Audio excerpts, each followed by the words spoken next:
গল্প আরশিযুগল প্রেম। হৃদয়। লেখিকা নৌশিন আহমেদ রোদেলা। পঞ্চম পর্ব। বছর ঘুরে আবারও এসেছে বর্ষাকাল।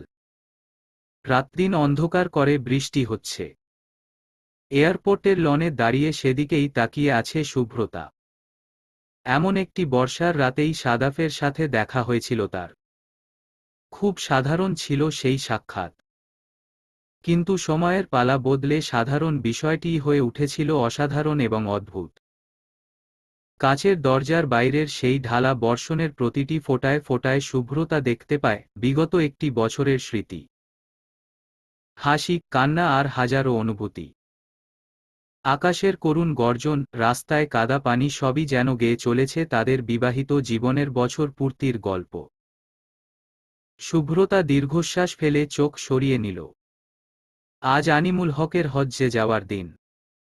একটু আগেই ফ্লাইটে উঠেছেন আনিমুল হক। চারদিকের ভারী বর্ষণ যেন তারই বিদায়ের শোকে কাতর। শুভ্রতা এদিক ওদিক তাকাল। কিছুক্ষণ আগেও এয়ারপোর্টটা জনাকীর্ণ ছিল, এখন তা শান্ত।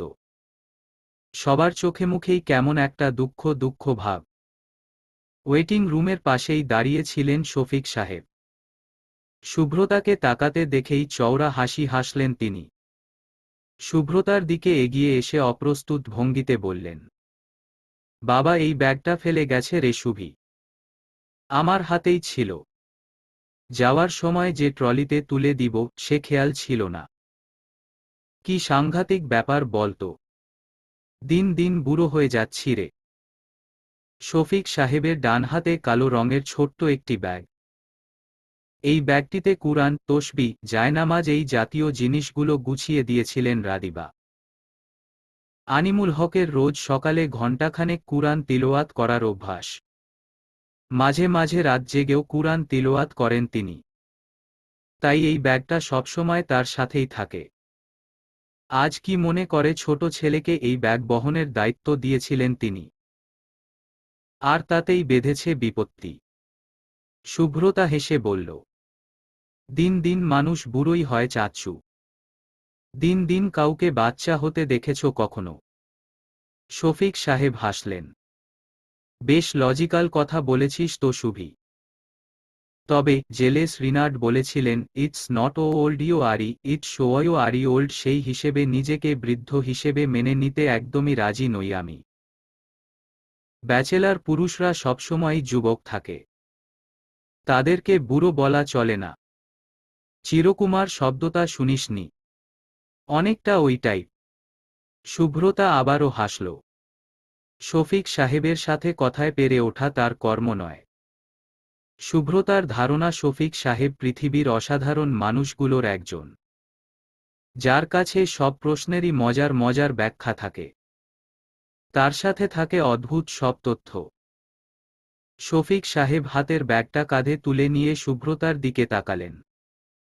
ভারী চশমায় ঢাকা চোখ দুটো তার চকচক করছে। তার মুখভঙ্গি বলে দিচ্ছে এই মুহূর্তে ব্যাচেলর পুরুষদের যুবক বলা উচিত নাকি অনুচিত, তার ওপর ভিত্তি করে বিশাল ব্যাখ্যা দিতে চলেছেন তিনি। শুভ্রতা শফিক সাহেবের মনোভাবটা বুঝতে পেরে অসহায় দৃষ্টিতে তাকাল। প্রায় সাথে সাথেই পেছনে থেকে ডেকে উঠল শুভ্র, ছোটাচ্ছু, গাড়ি পেয়ে গিয়েছি, জলদি এসো। আরেকটু বৃষ্টি হলেই রাস্তায় পানি জমে বিশ্রী অবস্থা হবে। শফিক সাহেবের কপাল কুঁচকে এলো। এমন একটা সেন্সিটিভ আলোচনার মাঝে শুভ্রবের কথা বলাটা একদমই পছন্দ হচ্ছে না তার। শফিক সাহেবকে চুপচাপ দাঁড়িয়ে থাকতে দেখে আবারও তারা দিল শুভ্রব। শুভ্রতা ঠোঁট চেপে হেসে বলল, চল চাচ্চু, দেরি হয়ে যাচ্ছে। শফিক সাহেব হঠাৎই ভীষণ ব্যস্ততা নিয়ে বললেন, হ্যাঁ চল। গাড়িতে যেতে যেতে এই ব্যাপারে বিশদ ব্যাখ্যা দিব তোকে। এয়ারপোর্টের ছাউনি থেকে গাড়িতে উঠতে উঠতেই অনেকটা ভিজে গিয়েছে শুভ্রতা। ওড়না আর কাঁধের দিকটা ভিজে যাওয়ায় কেমন শীত শীত লাগছে। মাঝে মাঝেই কেঁপে উঠছে শরীর। দুহাতে বাহু চেপে সিটে গা এলিয়ে আছে শুভ্রতা। চাঁদচুর ভয়ঙ্কর সব ব্যাখ্যা থেকে বাঁচতে বেশ কিছুক্ষণ ঘুমের ভাব ধরেও পড়েছিল সে। গাড়িটা ধানমন্ডি ঢুকে তাদের বাসার পথে নামতেই চোখ মেলে তাকিয়েছে শুভ্রতা। গাড়ির কাঁচ বেয়ে নেমে আসা বৃষ্টির পানি দেখতে খারাপ লাগছে না তার। এই 2-1 ঘন্টার বৃষ্টিতেই রাস্তায় হাঁটু সমান পানি হয়েছে। কিছু পথশিশু সেই পানিতেই ঝাপাঝাপি করছে। প্রত্যেকের মুখেই ঝুলে আছে সুখ সুখ হাসি। বাচ্চাদের বৃষ্টিবিলাস দেখতে দেখতেই এক জায়গায় চোখ আটকে গেল শুভ্রতার। সামনের একটা দোকানেই পরিচিত কাউকে দেখতে পাচ্ছে সে। মুহূর্তেই তীক্ষ্ণ হয়ে এলো শুভ্রতার দৃষ্টি। পার্স থেকে ফোনটা বের করে জলদি মেসেজ পাঠালো, তুমি ধানমন্ডি? ওপাশ থেকে তৎক্ষণাৎ উত্তর এলো, হ্যাঁ। তোমাদের বাসা থেকে কিছু দূরে একটা দোকানে দাঁড়িয়ে আছি। তুমি কি বারান্দায় দাঁড়াবে? শুভ্রতা কোনোরকম চিন্তা না করেই উত্তর দিল, আমি আসছি। ফোনটা পার্সে ঢুকিয়ে কয়েকবার উদ্দেশ্যহীনভাবে এদিক ওদিক তাকালো শুভ্রতা। দ্রুত চিন্তা করতে চেষ্টা করছে সে। কিছুক্ষণ চুপচাপ বসে থাকার পর হুট করেই বলে উঠল, ভাইয়া, আমাকে এখানেই নামিয়ে দিয়ে যাস তো। আমি একটু পুষ্পিদের বাসায় যাব। একটা নোট নেওয়ার ছিল, খুব ইম্পর্টেন্ট। এই বৃষ্টির মাঝে পাগল টাগল হয়েছিস নাকি? শুভ্রতা অধৈর্য গলায় বলল, আস্ত একটা পাগল আমার সামনে বসে থাকতে আমার পাগল হওয়ার কি প্রয়োজন? বেশি ঢং না করে আমায় নামিয়ে দে প্লিজ। এখান থেকে রিকশা করে চলে যাব আমি। এই বৃষ্টিতে রিকশা কই পাবি? রাস্তায় কেমন পানি জমেছে দেখেছিস? তুই যতটা ভাবছিস ততটাও বৃষ্টি হচ্ছে না ভাইয়া। আর একটু ভিজলে কিছু হয় না। পুষ্পির বাসায় গিয়ে চেঞ্জ করে নিলেই হবে। নামিয়ে দে না প্লিজ। শুভ্রতাকে এই বৃষ্টিতে একা নামিয়ে দেওয়ার তিল পরিমাণ ইচ্ছে না থাকলেও চাঁচুর সম্মতিতে নামিয়ে দিতে বাধ্য হল শুভ্র। নিজের হাতে থাকা ভেজা ছাতাটা শুভ্রতার হাতে দিয়ে চোখ রাঙিয়ে বলল, তোর জন্য যদি আম্মুর কাছে আমায় বকা শুনতে হয় তাহলে তুই শেষ। শুভ্রতা মুখ ভেঙিয়ে সরে দাঁড়াল। তাকে পাশ কাটিয়ে দ্রুত গতিতে এগিয়ে গেল শুভ্রবদের নীল রঙা ট্যাক্সি। ধানমন্ডির একটি কনফেকশনারি শপের সামনে দাঁড়িয়ে আছে সাদাফ। শুভ্রতাকে বারবার কল দিয়েও পাওয়া যাচ্ছে না। মেসেজের রিপ্লাইও দিচ্ছে না। আচ্ছা, মেয়েটা সত্যি সত্যিই এখানে চলে আসবে না তো? যদিও বৃষ্টিটা কমে এসেছে তবুও এমন একটা দিনে বাসা থেকে কি বলে বের হবে মেয়েটা? সাদাফ চিন্তিত ভঙ্গিতে শুভ্রতার নাম্বারে ডায়াল করল। শুভ্রতার কলটা রিসিভ না হলেও স্বয়ং শুভ্রতা এসে দাঁড়ালো তার সামনে। সাদাফ উদ্বিগ্ন গলায় বলল, কি দরকার ছিল আসার? আমিই যেতাম তোমার বাসার নিচে। শুভ্রতা জবাব না দিয়ে মিষ্টি হাসল। ছাতা ভাঁজ করতে করতে বলল, ব্রাউন শার্টে ভীষণ সুন্দর লাগছে তোমায়।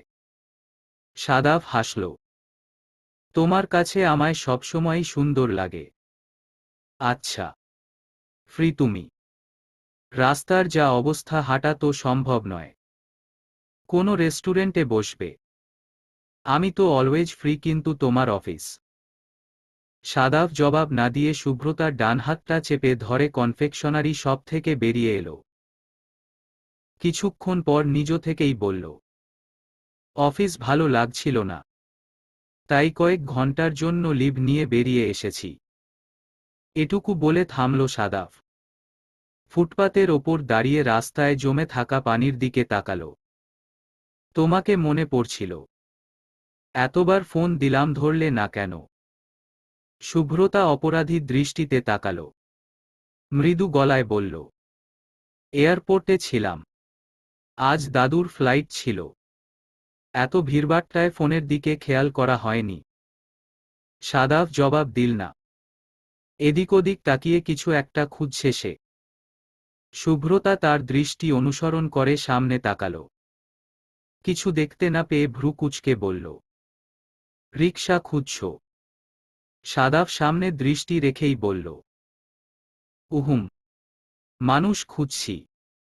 আশেপাশে পথচারী নেই বললেই চলে। শুভ্রতা কপাল কুঁচকে বলল, মানে? মানু। শুভ্রতাকে কথা শেষ করতে না দিয়ে হুট করেই তাকে কোলে তুলে নিল সাদাফ। শুভ্রতা চমকে উঠে কলার খামচে ধরল। মৃদু আর্তনাদ করে বলল, পড়ে যাব। কি করছো? নামিয়ে দাও প্লিজ। কেউ দেখবে। সাদাফ ডোন্ট কেয়ার ভাব নিয়ে বলল, কেউ দেখবে না। আশেপাশে মানুষ চোখে পড়ছে তোমার। 5-10 মিনিট হাঁটলেই একটা রেস্টুরেন্ট। এইটুকু সময় তোমায় নিশ্চিন্তে কোলে নিয়ে হাঁটতে পারবো। তুমি তো খুবই হালকা। ভাতটাত খাও না নাকি? কথাটা বলে বাচ্চাদের মতো হাওয়ায় ছুঁড়ে আবারও লুফে নিল সাদাফ। শুভ্রতা ভয় চাপা আর্তনাদ করে বলল, পাগল হয়ে গেছো নাকি আজ? 5-10 মিনিটের রাস্তা হেঁটে যেতে পারবো আমি। নামিয়ে দাও। একবার পা পিছলে পড়লে কি সাংঘাতিক ব্যাপার হবে ভেবে দেখেছ? সাদাফ শব্দ করে হাসল। হাসি মুখেই বলল, এই পানি পেরিয়ে যাবে কিভাবে? ড্রেস ভিজবে। এখন প্রেমিক হিসেবে আছি, যত পার খাটিয়ে নাও। 2 মাস পরে পুরোদমে হাজবেন্ড হয়ে যাব। তখন আর প্রেমিক পুরুষ সাজতেন পারব না। শুভ্রতা মুচকি হেসে দুহাতে সাদাফের গলা জড়িয়ে ধরল। সাদাফের চওড়া বুকে মাথা গুজে মুগ্ধ দৃষ্টিতে তাকিয়ে রইল। রাস্তার জমে থাকা পানিতে ঝপাঝপ শব্দ তুলে নিঃসংকোচে হাঁটতে লাগল সাদাফ। পানির শব্দ আর সাদাফের হৃৎপিণ্ডের গর্জন দুয়ে মিলে এক সম্মোহনী সুরে গেঁথে গেল শুভ্রতার সারা সংসার। ধানমন্ডির 4 নং রোডের একটি রেস্টুরেন্টে বসে আছে সাদাফ শুভ্রতা। তারা রেস্টুরেন্টে প্রবেশ মাত্রই শুরু হয়েছে ঢালা বর্ষণ। আরেকটু হলেই ভিজে চুপচুপে হতো দুজনে। সাদাফ শার্টের কলার ঝাড়তে ঝাড়তে মেনু কার্ডের দিকে ইশারা করে বলল, কি খাবে? শুভ্রতা চেয়ারে ঠেস দিয়ে বসে এদিক ওদিক তাকাল। সাদাফের দিকে এক নজর তাকিয়ে বলল, তোমার যা ইচ্ছে। প্রতিবার তো আমার ইচ্ছেতেই খাও। আজ বরং তোমার ইচ্ছেতে খাবো। তাছাড়া আজ তুমি স্পেশাল গেস্ট। শুভ্রতা ভ্রু কুঁচকে তাকাল। স্পেশাল গেস্ট মানে? তোমার মাথায় কি চলছে বলতো? সাদাফ মৃদু হাসল। মেনু কার্ডটা ঠেলে দিয়ে বলল, অর্ডার দাও। শুভ্রতা জেদ ধরে বলল, উহুম। আগে বল কাহিনীটা কি? কোনো কাহিনী নেই। অর্ডার কর। শুভ্রতা মুখ ফুলিয়ে বলল, কাহিনী তো কিছু একটা আছেই। তোমার চোখ মুখ দেখেই বোঝা যাচ্ছে। তুমি ব্যাপারটা খোলাসা না করলে একটা দানাও পেটে ঢুকবে না আমার, ট্রাস্ট মি। সাদাফ হাসল। হাস্যোজ্জ্বল কণ্ঠে বলল, এত ধৈর্যহারা কেন বল তো তুমি? আমি ধৈর্যহারায়? তোমার মতো কৌতূহলহীন ভাবে বসে থাকতে পারি না আমি। এবার তো বল। বলছি তার আগে মেনু থেকে কিছু একটা অর্ডার দাও। যত তাড়াতাড়ি অর্ডার দেবে তত তাড়াতাড়ি জানতে পারবে। শুভ্রতা আগ্রহ নিয়ে সাদাফের দিকে তাকাল। সাদাফের কথা অনুযায়ী চটজলদি অর্ডারও দিয়ে দিল। চোখ দুটো উত্তেজনায় চিকচিক করছে তার। চোখ মুখে উত্তেজনা যেন ঠিকরে পড়ছে। বাচ্চাদের মতো আগ্রহী দৃষ্টিতে তাকিয়ে আছে সাদাফের কথাগুলো শোনার জন্য। কিন্তু সাদাফ কিছু বলল না। হঠাৎ করেই ফোন নিয়ে ভীষণ ব্যস্ত হয়ে পড়ল সে। শুভ্রতা কিছু বলবে করতে করতেই টেবিলে খাবার দিয়ে গেল ওয়েটার। শুভ্রতা বিরক্ত চোখে তাকাতেই টেবিলের মাঝ বরাবর ছোট্ট একটা পেস্ট্রি কেক চোখে পড়ল। কেকটা দেখে যতটা না অবাক হলো তার থেকেও বেশি অবাক হলো কেকের ওপর ছোট্ট লেখাটা দেখে। শুভ্রতা চোখ বড় বড় করে সাদাফের দিকে তাকাল। সাদাফ ফোনটা পাশে রেখে মৃদু হাসল। টেবিলের ওপর খানিকটা ঝুঁকে গিয়ে ফিসফিসিয়ে বলল, হ্যাপি অ্যানিভার্সারি শুভ্রানী। শুভ্রতা ডান হাতে মুখ চেপে অবিশ্বাস্য দৃষ্টিতে তাকিয়ে রইল। বিড়বিড় করে বলল, তোমার মনে ছিল? শুভ্রতার বাম হাতটা নিজের হাতে নিয়ে হাতের কবজিতে জড়িয়ে দিল একটি লকেট। নরম গলায় বলল, অ্যানিভার্সারি গিফট। গলায় পরিয়ে দিতে পারলাম না বলে সরি। নিজে নিজেই পরে নিও। শুভ্রতা টলমলে চোখে হাসল। সাথে সাথেই হেসে উঠল চোখের ভেতরকার আস্ত এক সমুদ্র। মা তোমাকে দেখতে চায়। পৃথা তো রীতিমতো লাফাচ্ছে। তোমার কোনো সমস্যা না থাকলে দেখাই। শুভ্রতা অবাক হয়ে বলল, কিভাবে? ছবিতে। উহুম। শুভ্রতা ভ্রু কুঁচকাল। সচেতন চোখে চারপাশটা দেখে নিয়ে বলল, তাহলে কি সরাসরি? কোনোভাবে উনারা কি এই রেস্টুরেন্টে আছেন? সাদাফ হেসে ফেলল। উঠে গিয়ে শুভ্রতার পাশের চেয়ারে বসল। ফোনটা সামনে ধরে বলল, এইভাবে। সাদাফের কথা শেষ না হতেই স্ক্রিনে মিষ্টি একটি চেহারা ভেসে উঠল। মেয়েটা উচ্ছ্বাসিত কণ্ঠে বলল, মাশাআল্লাহ ভাবি, তুমি দেখতে কি মিষ্টি। ভাইয়া, একদম ফার্স্ট ক্লাস চয়েস তোর। ভাবি, আমি পৃথা, তোমার একমাত্র ননদ। আমি তোমায় তুমি করে বলছি বলে রাগ করনি তো? আমি বাকি দুই ভাবিকেও তুমি করেই বলি। শুভ্রতা কিছু বলবে তার আগেই বলে উঠল পৃথা, দাঁড়াও, মাকে ডাকছি আমি। মা তো তোমায় দেখে একদম চমকে যাবে। শুভ্রতা ছোট্ট নিঃশ্বাস ফেলল। পৃথা যে খুবই মিশুক এবং চঞ্চল মেয়ে তা এই কয়েক সেকেন্ডের কথাতেই বুঝে গিয়েছে সে। পাশ থেকে ফিসফিস করে বলে উঠল সাদাফ, বাসায় আমাদের বিয়ের কথাটা বলিনি শুভ্রা। ওরা বিষয়টা পজিটিভলি নিবে না বলেই বলিনি। তারা জানে তুমি আমার গার্লফ্রেন্ড। মনের ভুলেও বিয়ের কথাটা বলে ফেল না ওকে। শুভ্রতা মাথা নাড়ল। হঠাৎ করেই খেয়াল করল ভীষণ নার্ভাস লাগছে তার। গলাটাও শুকিয়ে এসেছে। আচ্ছা, সাদাফের মায়ের শুভ্রতাকে পছন্দ হবে তো? উনার সামনে উল্টাপাল্টা কিছু করে ফেলবে না তো? শুভ্রতার এবার ভয়ও লাগছে, ভীষণ ভয়। মন মোর মেঘের সঙ্গী। উড়ে চলে দিগদিগন্তের পানে। নিঃসীম শূন্যে।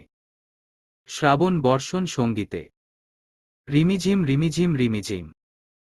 ডিপার্টমেন্ট থেকে বেরিয়ে রাস্তা ধরে হাঁটতে হাঁটতে রবিবাবুর গানটাই গুনগুন করছিল শুভ্রতা। এক হাতে ছাতা তো অন্য হাতে জামার এক কোণা খামচে ধরে পা টিপে টিপে হাঁটছে সে। একবার পা পিছলে পড়লেই কেলেঙ্কারি হবে। সাদা জামায় কাদার দাগটাও বড় নাছোড়বান্দা। আরও কয়েক পা এগিয়ে গেট পেরুতেই ফোন বেজে উঠল তার। শুভ্রতা ভ্রু কুঁচকে একবার ব্যাগের দিকে তাকাল। ফোন তুলবে কি তুলবে না তা নিয়ে তুমুল যুদ্ধ বেঁধে গেল মনে। শেষ পর্যন্ত ফোন না তোলার সিদ্ধান্তটাই দৃঢ় হল। কিন্তু কয়েক পা এগিয়েই ঝট করে মন পরিবর্তন করে ফেলল শুভ্রতা। সাদাফ ফোন করেছে ভেবে কাঁধার মাথা দিয়ে ছাতাটা চেপে ধরে ব্যাগ থেকে ফোন বের করল শুভ্রতা। ছাতাটা উল্টে গিয়ে ডান পাশের খানিকটা ভিজেও গেল। শুভ্রতা তাড়াহুড়ো করে ছাতাটা সোজা করে ফোনের দিকে তাকাল। না, সাদাফ নয়, পৃথা ফোন করেছে। শুভ্রতা ছোট্ট নিঃশ্বাস ফেলে ফোনটা রিসিভ করতেই ওপাশ থেকে উচ্ছ্বাসিত কণ্ঠে বলে উঠল পৃথা, ছোট ভাবি, ছোট ভাবি। শুভ্রতা নির্মল হেসে বলল, শুনছি পৃথা, বল। বলবো কি গো, আমার তো রীতিমতো নাচতে ইচ্ছে করছে। শুভ্রতা হেসে ফেলল। মেয়েটা ভারী চঞ্চল। আর এই চঞ্চল মেয়েটার প্রতি ধীরে ধীরে প্রগাঢ় এক মায়ায় জড়িয়ে পড়ছে শুভ্রতা। সাদাফ ফোন না দিলেও দিনে দু তিনবার তার ফোন আসাটা যেন চাই চাই। শুভ্রতা স্নেহভরা গলায় বলল, তাই নাকি? তা পৃথার নাচতে ইচ্ছে করছে কেন শুনি? পৃথা অবাক হওয়ার চেষ্টা করে বলল, ওমা, ভাইয়া তোমাকে বলেনি? শুভ্রতা ভ্রু কুঁচকাল। চিন্তিত গলায় বলল, না তো। খুবই গুরুত্বপূর্ণ কথা নাকি? পৃথা গম্ভীর হয়ে বলল, অবশ্যই গুরুত্বপূর্ণ। তুমি জান আমাদের বাসায় রাজপুত্রের আগমন হয়ে গিয়েছে। ইয়াহু, কি যে আনন্দ লাগছে আমার। শুভ্রতা কপাল কুঁচকে বলল। মানে? মানে হলো বড় ভাবির ছেলে হয়েছে। ভাবতে পারছো তুমি? এখন আমাদের বাসায়ও একটা বাচ্চা থাকবে। আমি সারাদিন কোলে নিয়ে থাকব। উফ, আমার তো ভাবতেই ভীষণ আনন্দ লাগছে। শুভ্রতা খুশি হয়ে বলল। তাই নাকি? দারুণ খবর। বাবুর একটা পিক পাঠিও আমায়। ভীষণ দেখতে ইচ্ছে করছে। খুব কিউট হয়েছে বুঝি? খুব খুব খুব কিউট। ছবি কেন পাঠাতে হবে? তুমি চলে আসো না ভাবি। এখন বাড়িতে সবাই আছে। মেজো ভাইয়া আর ভাবিও এসেছে। তোমার সাথে দেখাও হয়ে যাবে। ট্রাস্ট মি, সবাই মিলে অনেক অনেক মজা করব আমরা। এসো না প্লিজ প্লিজ। শুভ্রতা হেসে বলল। কি যে বল না পৃথা। পৃথা কপট রাগ নিয়ে বলল। কেন? কি সমস্যা? ভাইয়া কালী চট্টগ্রাম আসছে। ভাইয়ার সাথে তুমিও চলে এসো না প্লিজ। তা হয় না পৃথা। বাচ্চামো করো না। পৃথা আগ্রহ নিয়ে বলল। না হওয়ার কি আছে? ইচ্ছে থাকলে সব হয়। আমি এখনই ভাইয়াকে বলছি। বাই। পৃথার কথার পিঠে কিছু বলার সুযোগ না দিয়েই ফোন কাটল পৃথা। শুভ্রতা দীর্ঘশ্বাস ফেলে বৃষ্টির দিকে তাকাল। বৃষ্টির তেজ বাড়ছে। তাড়াতাড়ি বাসায় না পৌঁছাতে পারলে ছাতাতে রক্ষা পাওয়া যাবে বলে মনে হচ্ছে না।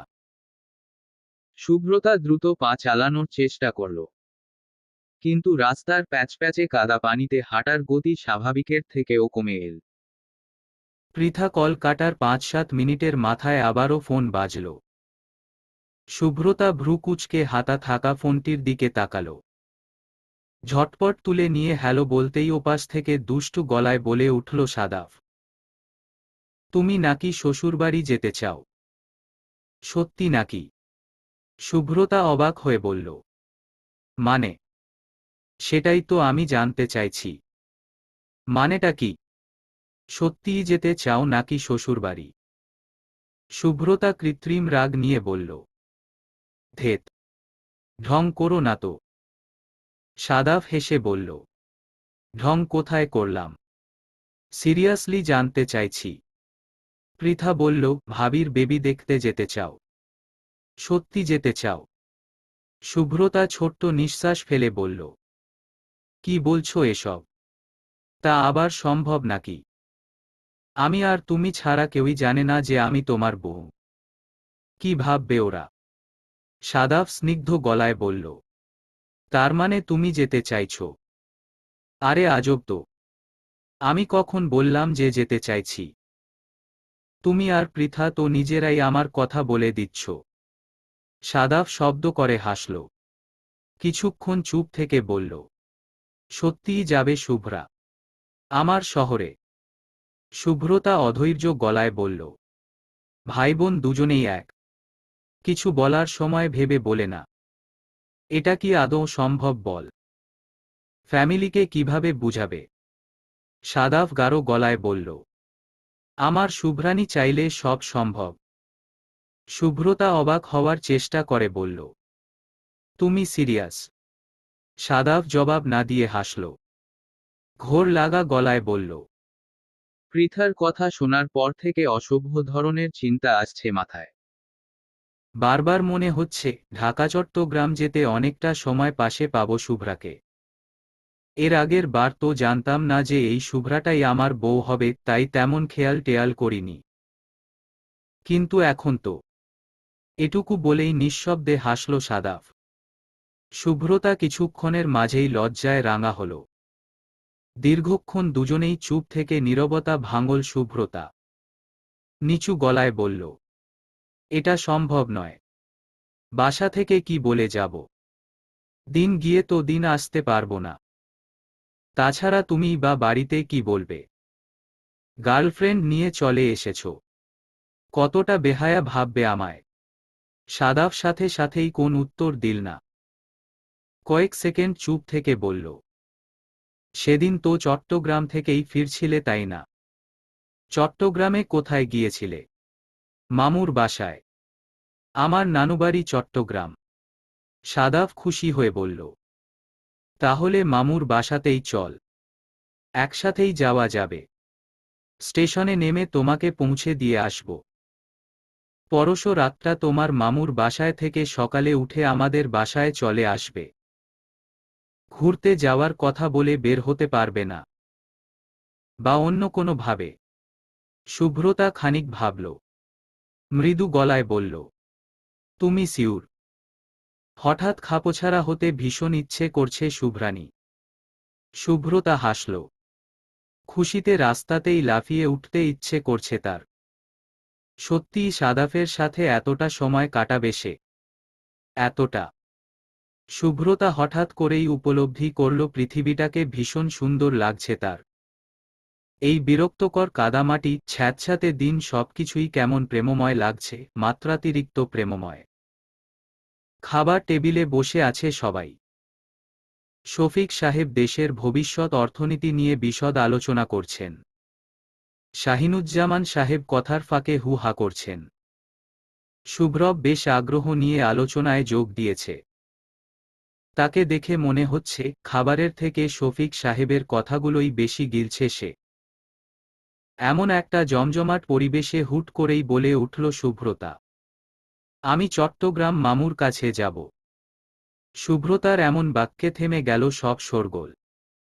সবাই অবাক চোখে তাকাল।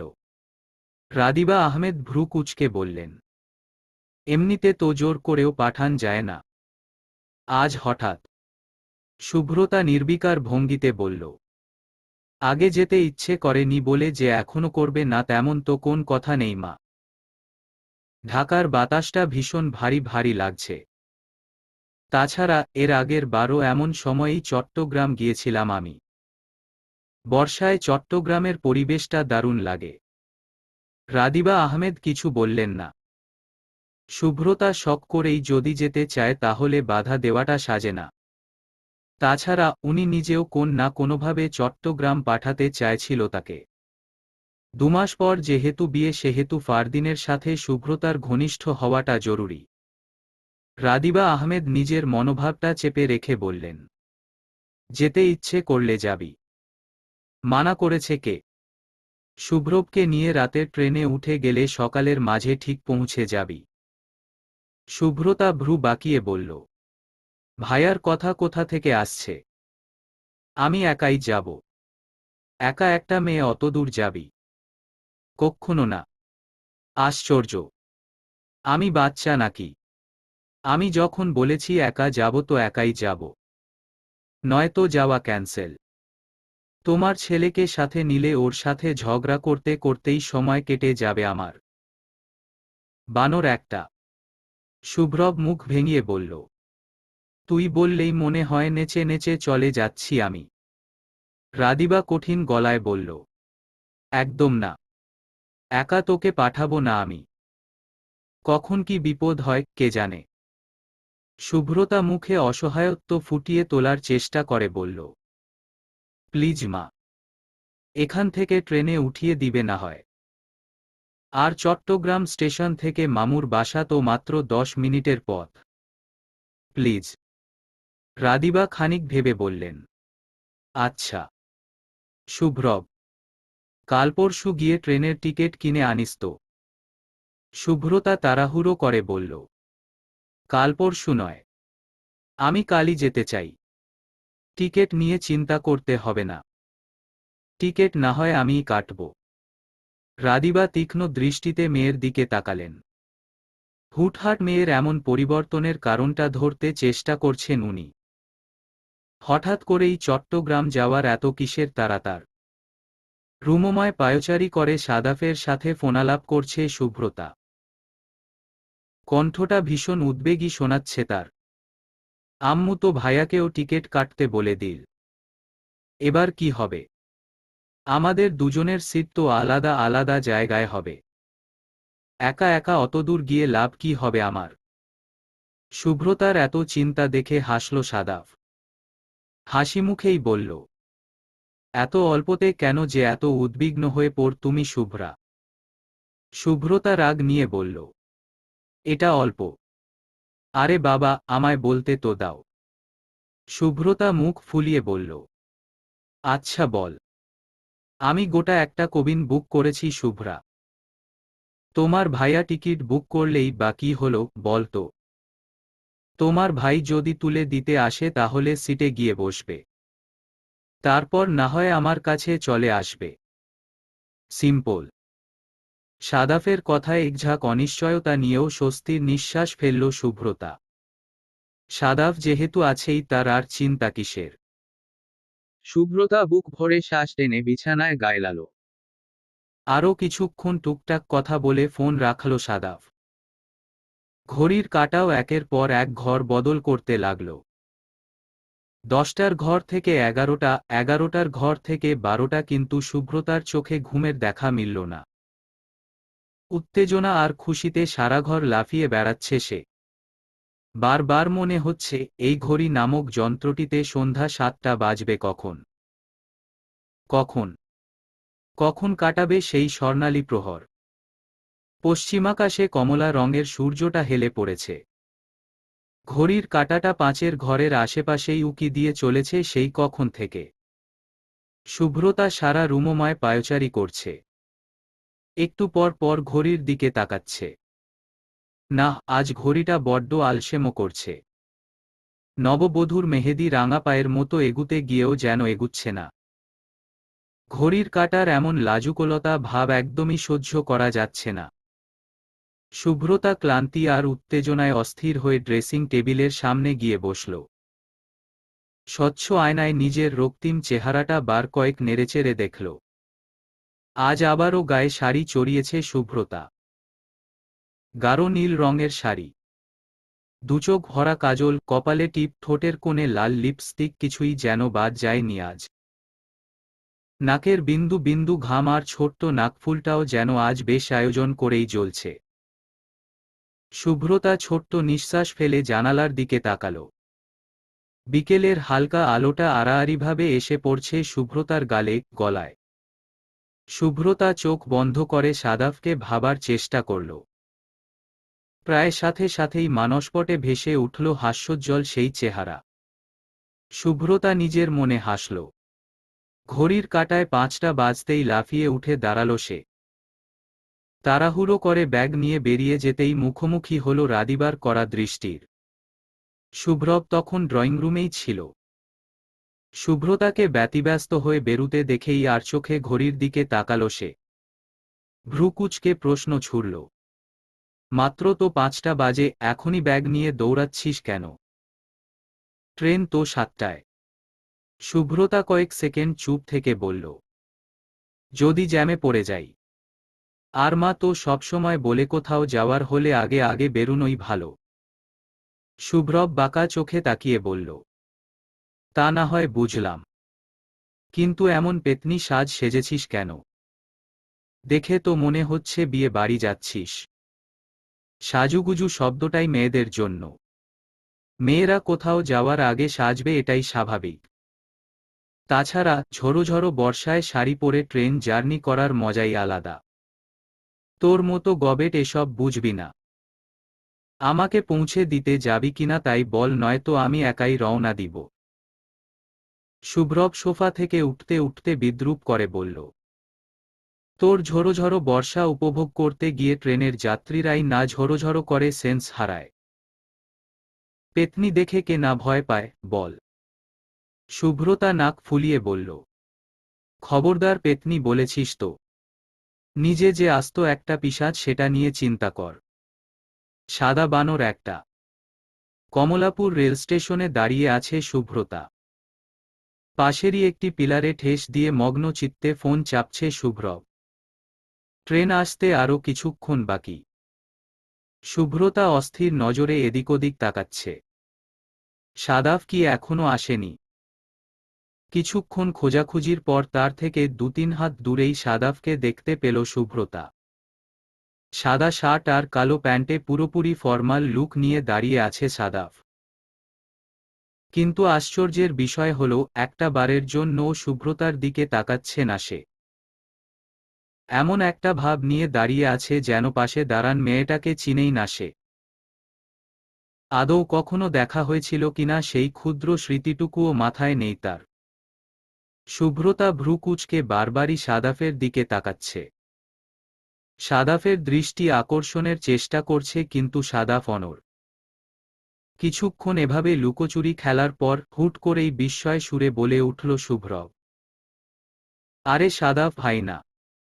শুভ্রবের মুখে সাদাফের নাম শুনেই চমকে উঠল শুভ্রতা। ঢোক গিলে ভয়মাখা দৃষ্টিতে ভাইয়ের দিকে তাকাল। শুভ্রতার প্রশ্নমাখা দৃষ্টি এড়িয়ে সাদাফের দিকে এগিয়ে গেল শুভ্রব। বিস্ময় আর আনন্দে গদগদ হয়ে বলল, আসসালামু আলাইকুম ভাই। ভালো আছেন?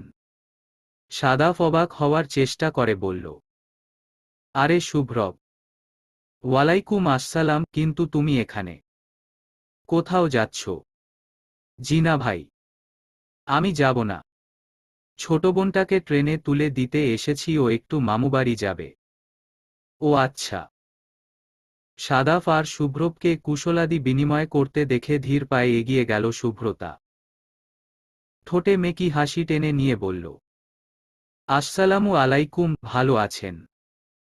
ওয়ালাইকুম আসসালাম। সাদাফকে কথা শেষ করতে না দিয়েই কথা বলে উঠল শুভ্রব, শুভ্রতাকে চিনেছেন ভাই? আমার ছোট বোন। শেফার বিয়েতে দেখার কথা। সাদাফ মৃদু হেসে বলল, হ্যাঁ, দেখেছিলাম তখন। ভাবির সাথেই ছিলেন উনি। শুভ্রব হেসে ফেলল। হাসিমুখে বলল, ওকে আপনি করে বলার দরকার নেই ভাই। বাচ্চা একটা মেয়ে। শুভি। উনাকে চিনতে পেরেছিস? আরাফ ভাইয়ার বন্ধু। আর তার থেকেও বড় কথা হলো আমাদের ভার্সিটির সিনিয়র ভাই। আমরা যখন সেকেন্ড ইয়ার তখনই ভাইরা মাস্টার্স শেষ করেন। শুভ্রতা ছোট্ট করে বলল, ওহ, আপনি কই যাচ্ছেন ভাই? চট্টগ্রাম। শুভ্রবের প্রশ্নে মৃদু হেসে জবাব দিল সাদাফ, হ্যাঁ, চট্টগ্রামেই যাচ্ছি। শুভ্রতাও চট্টগ্রাম যাচ্ছে। তাই নাকি? একা যাবে? জি ভাই। আমার একটু কাজ পড়ে যাওয়ায় একাই যেতে হচ্ছে ওকে। আর আপনি তো আছেনই ভাই। আপনি থাকতে টেনশন কিসের? শুভ্রবের কথায় হালকা কাশল সাদাফ। শুভ্রতা অন্যদিকে তাকিয়ে ঠোঁট টিপে হাসল। আরও কিছুক্ষণ আলাপ চলার পরই ট্রেন এল। শুভ্রতাকে নির্দিষ্ট বগিতে তুলে দেওয়ার আগ পর্যন্ত শুভ্রবের সাথে দাঁড়িয়ে রইল সাদাফও। শুভ্রতা ট্রেনে উঠে গেলে সাদাফের দিকে তাকিয়ে প্রশ্ন ছুড়ল শুভ্রব, সাদাফ ভাই আপনার সিট কোন বগিতে? সাদাফ তাড়াহুড়ো করে বলল, শুভ্রতার 2 সিট পেছনেই আমার সিট। ট্রেন ছাড়ার হুইসেল বাজলে উঠে যাব। শুভ্রব খুশি হয়ে বলল, তাহলে তো ভালোই হলো। শুভিকে একটু দেখে রাখবেন ভাইয়া। ছোট মেয়ে তো, বাচ্চা বাচ্চা স্বভাবটা এখনো যায়নি। আপনি আছেন বলেই নিশ্চিন্ত লাগছে। সাদাফ জোরপূর্বক হাসল। শুভ্রতাকে সাবধানে থাকতে বলে সাদাফকে বিদায় দিয়ে বাসার উদ্দেশ্যে রওনা দিল শুভ্রব। শুভ্রব চোখের আড়াল হতেই জানালা দিয়ে শুভ্রতাকে ডাকল সাদাফ। শুভ্রতা যেন প্রস্তুতি ছিল। সাদাফ ডাকতেই তাড়াহুড়ো করে নেমে এল সে। নিজেদের রিজার্ভ করা কেবিনে ঢুকেই খিলখিল করে হাসতে লাগল শুভ্রতা। দরজাটা চাপিয়ে রেখে বিস্ময় নিয়ে বলে উঠল সাদাফ, তুমি শুভ্রবের বোন? শুভ্রতা হাসতে হাসতেই মাথা নাড়ল। হাসি থামিয়ে প্রশ্ন করল, কেন তুমি জানতে না? কেবিনের সিটে গা এলিয়ে দিয়ে বলে উঠল সাদাফ, কখন চিন্তায় করিনি। শেষে কিনা জুনিয়রের বোনকে সবার অলক্ষ্যে বিয়ে করে ফেললাম। প্রেম করতে গিয়ে ধরা পড়লে তিল পরিমাণ মানসম্মানও থাকবে না। শেফা আপুর বিয়েতে ভাইয়াকে দেখনি? সাদাফ সানগ্লাসটা খুলে রেখে জুতোর ফিতা খুলতে খুলতে বলল, একবারের জন্য শুধু দেখা হয়েছিল। আরাফের শ্যালক হয় তা জানতাম। তোমারই যে ভাই তা জানতাম না। তোমার বাসায় বিয়ের প্রস্তাব নিয়ে গেলে কেমন একটা পরিস্থিতি হবে ভাবতে পারছো? নির্ঘাত ভাববে, ট্রেনে বোনকে দেখে রাখতে বলেছিলাম বলে ভাই এমন দেখা দেখেছে যে বিয়ে করতে চলে এসেছে। ছি, ছি। শুভ্রতা আবারও খিলখিল করে হেসে উঠল। সাদাফ পলকহীনভাবে শুভ্রতার হাসিমাখা মুখের দিকে তাকিয়ে রইল। সাদাফকে এভাবে তাকিয়ে থাকতে দেখে লজ্জায় রাঙা হয়ে হাসি থামাল শুভ্রতা। আঁচল দিয়ে মুখ ঢেকে কৃত্রিম রাগ নিয়ে বলল, উফ, সবসময় এভাবে তাকিয়ে থাক কেন? অন্যদিকে তাকাও। সাদাফ শব্দ করে হাসল। সাদাফের ঝংকার তোলা হাসি আর ট্রেনের ঝকঝক শব্দে অদ্ভুত এক অনুভূতি হল শুভ্রতার মনে। শুভ্রতা শাড়ির উপর দিয়ে আর চোখে তাকাল। সাদাফ হেসে বলল, কেবিনে তৃতীয় কেউ তো নেই। অন্য কেউ থাকলে না হয় তার দিকে তাকাতাম। এখন আমার হাতে একটাই অপশন আর সে হলে তুমি। তাই চোখ ফেরাতে পারছি না। দুঃখিত, পৃথার ছোট ভাবি। শুভ্রতা কিছুক্ষণ অন্যদিকে মুখ ঘুরিয়ে বসে রইল। বেশ কিছুক্ষণ পর নিজেকে স্বাভাবিক করার চেষ্টা করে বলল, ভাইয়া সেকেন্ড ইয়ারে থাকতেই মাস্টার্স শেষ হয়েছে তোমার? সাদাফ মাথা নাড়ল। শুভ্রতা অবাক হয়ে বলল, তার মানে ভাইয়া তোমার থেকে 4 বছরের জুনিয়র? আর আমি ভাইয়ের থেকে 4 বছরের জুনিয়র। সব মিলিয়ে তুমি আমার থেকে 8 বছরের সিনিয়র। এই, তোমার বয়স 30-এর কাছাকাছি। সাদাফ হাসল। শুভ্রতা বিস্ময় নিয়ে তাকাল। সাদাফের পা থেকে মাথা পর্যন্ত সবটা পরখ করে নিয়ে বলল, দেখে একদমই বোঝা যায় না। সাদাফ জবাব না দিয়ে শার্টের বোতাম খুলতে মনোযোগ দিল। শুভ্রতা কিছুক্ষণ ভ্রু কুঁচকে তাকিয়ে থেকে বলল, শার্টের বোতাম খুলছো কেন? সাদাফ চোখাচোখে শুভ্রতার দিকে তাকাল। শুভ্রতার চোখের দিকে দৃষ্টি রেখেই বাকি দুটো বোতামও খুলে ফেলল সাদাফ। গম্ভীর গলায় বলল, তুমি জান আমি কেন বোতাম খুলছি শুভ্রা? শুভ্রতা চোখ বড় বড় করে তাকাল। অল্প একটু কেশে নিয়ে সন্দেহী গলায় বলল, কি হচ্ছেটা কি? এসব কোন ধরনের ব্যবহার? এটা একদম ঠিক নয় বলে দিলাম। সাদাফ সরু চোখে তাকাল। শার্টটা খুলতে খুলতে বলল, বারবার শাড়ি পরে আমার সামনে আসাটাও তো ঠিক না। তবুও তুমি আসছো। বারবার আঁচল ঠিক করতে গিয়ে তোমার ফর্সা উদর উন্মুক্ত হয়ে পড়ছে। আমি কি কিছু বলেছি? শুভ্রতা চোখ বড় বড় করে নিজের দিকে তাকাল। শাড়িটা এদিকোদিক টেনে নিয়ে আবারও সন্দেহী দৃষ্টিতে তাকাল। সাদাফকে দাঁড়াতে দেখেই চোখে মুখে চরম অসহায়ত্ব ফুটে উঠল তার। সাদাফ ধীর পায়ে শুভ্রতার পাশে গিয়ে বসল। শুভ্রতা ভ্রু কুঁচকে তাকাতেই পাশে রাখা ব্যাগ থেকে সাদা নীলের মিশ্রণে একটি টি শার্ট বের করে পরে নিল সে। শার্টটা ভাঁজ করে ব্যাগে ঢুকিয়ে নিয়ে কপাল কুঁচকে তাকাল সাদাফ। শুভ্রতার বিস্মিত মুখের দিকে তাকিয়ে গা জ্বালান হাসি দিয়ে বলল, তুমি আমায় নিয়ে এসব ভাব শুভ্রা? তোমার ভাইয়া যে বলল তুমি বাচ্চা, এটা তো রীতিমতো অন্যায় হয়ে গেল। মেয়ের ভাই বাচ্চা বলে হাতে তুলে দিয়ে গেল অথচ মেয়ে নিজেই বাচ্চার মা হওয়ার চিন্তায় মগ্ন। কি সাংঘাতিক! শুভ্রতা পাশে থাকা কাপড়ের ব্যাগটা দিয়েই দুয়েকবার আঘাত করল সাদাফের গায়ে। সাদাফকে শব্দ করে হাসতে দেখে লজ্জায় লাল হয়ে গেল শুভ্রতা। নাকমুখ ফুলিয়ে বলল, অসভ্য! আমি মোটেও এমন কিছু বুঝাইনি। সাদাফ হাসি চেপে বলল, তাহলে কি বুঝিয়েছ? তুমি আবারও মৃদু মৃদু হাসছ। ধেত! আমার সাথে একদম কথা বলবে না তুমি। শুভ্রতার কথায় আবারও হেসে উঠল সাদাফ। সাদাফের প্রাণখোলা হাসি দেখে শুভ্রতার অভিমানটা খানিক মিয়ে আসতেই আবারও বলে উঠল সাদাফ, চিন্তা করো না শুভ্রানী। পুরো রাত বাকি পড়ে আছে, এখন তো মাত্র সন্ধ্যা। সাদাফের কথাটা শুনেই জ্বলে উঠল শুভ্রতা। শুভ্রতার রাগের সাথে পাল্লা দিয়েই ছুটতে লাগল সাদাফের হাসির প্রহর। শুভ্রতা জানালার গায়ে ঠেস দিয়ে বাইরের ঝাপসা অন্ধকারে চোখ রাখল। গাল দুটো লজ্জা আর অভিমানে লাল হয়ে আছে তার। শুভ্রতা আর চোখে সাদাফের হাসিমাখা মুখটিতে তাকিয়েই বুঝতে পারলাজকের রাতটা হবে লজ্জাময় এক ভয়ঙ্কর রাত। সারা রুমময় হিম হিমভাব। জানালার কার্নিশ বেয়ে গড়িয়ে পড়ছে জল। গ্রিলের ফাঁকে আটকে আছে ভেঙে যাওয়া গাছের ছোট্ট কাণ্ড। রাতের শেষ প্রহর থেকেই শুরু হয়েছিল উদ্দাম ঝড়।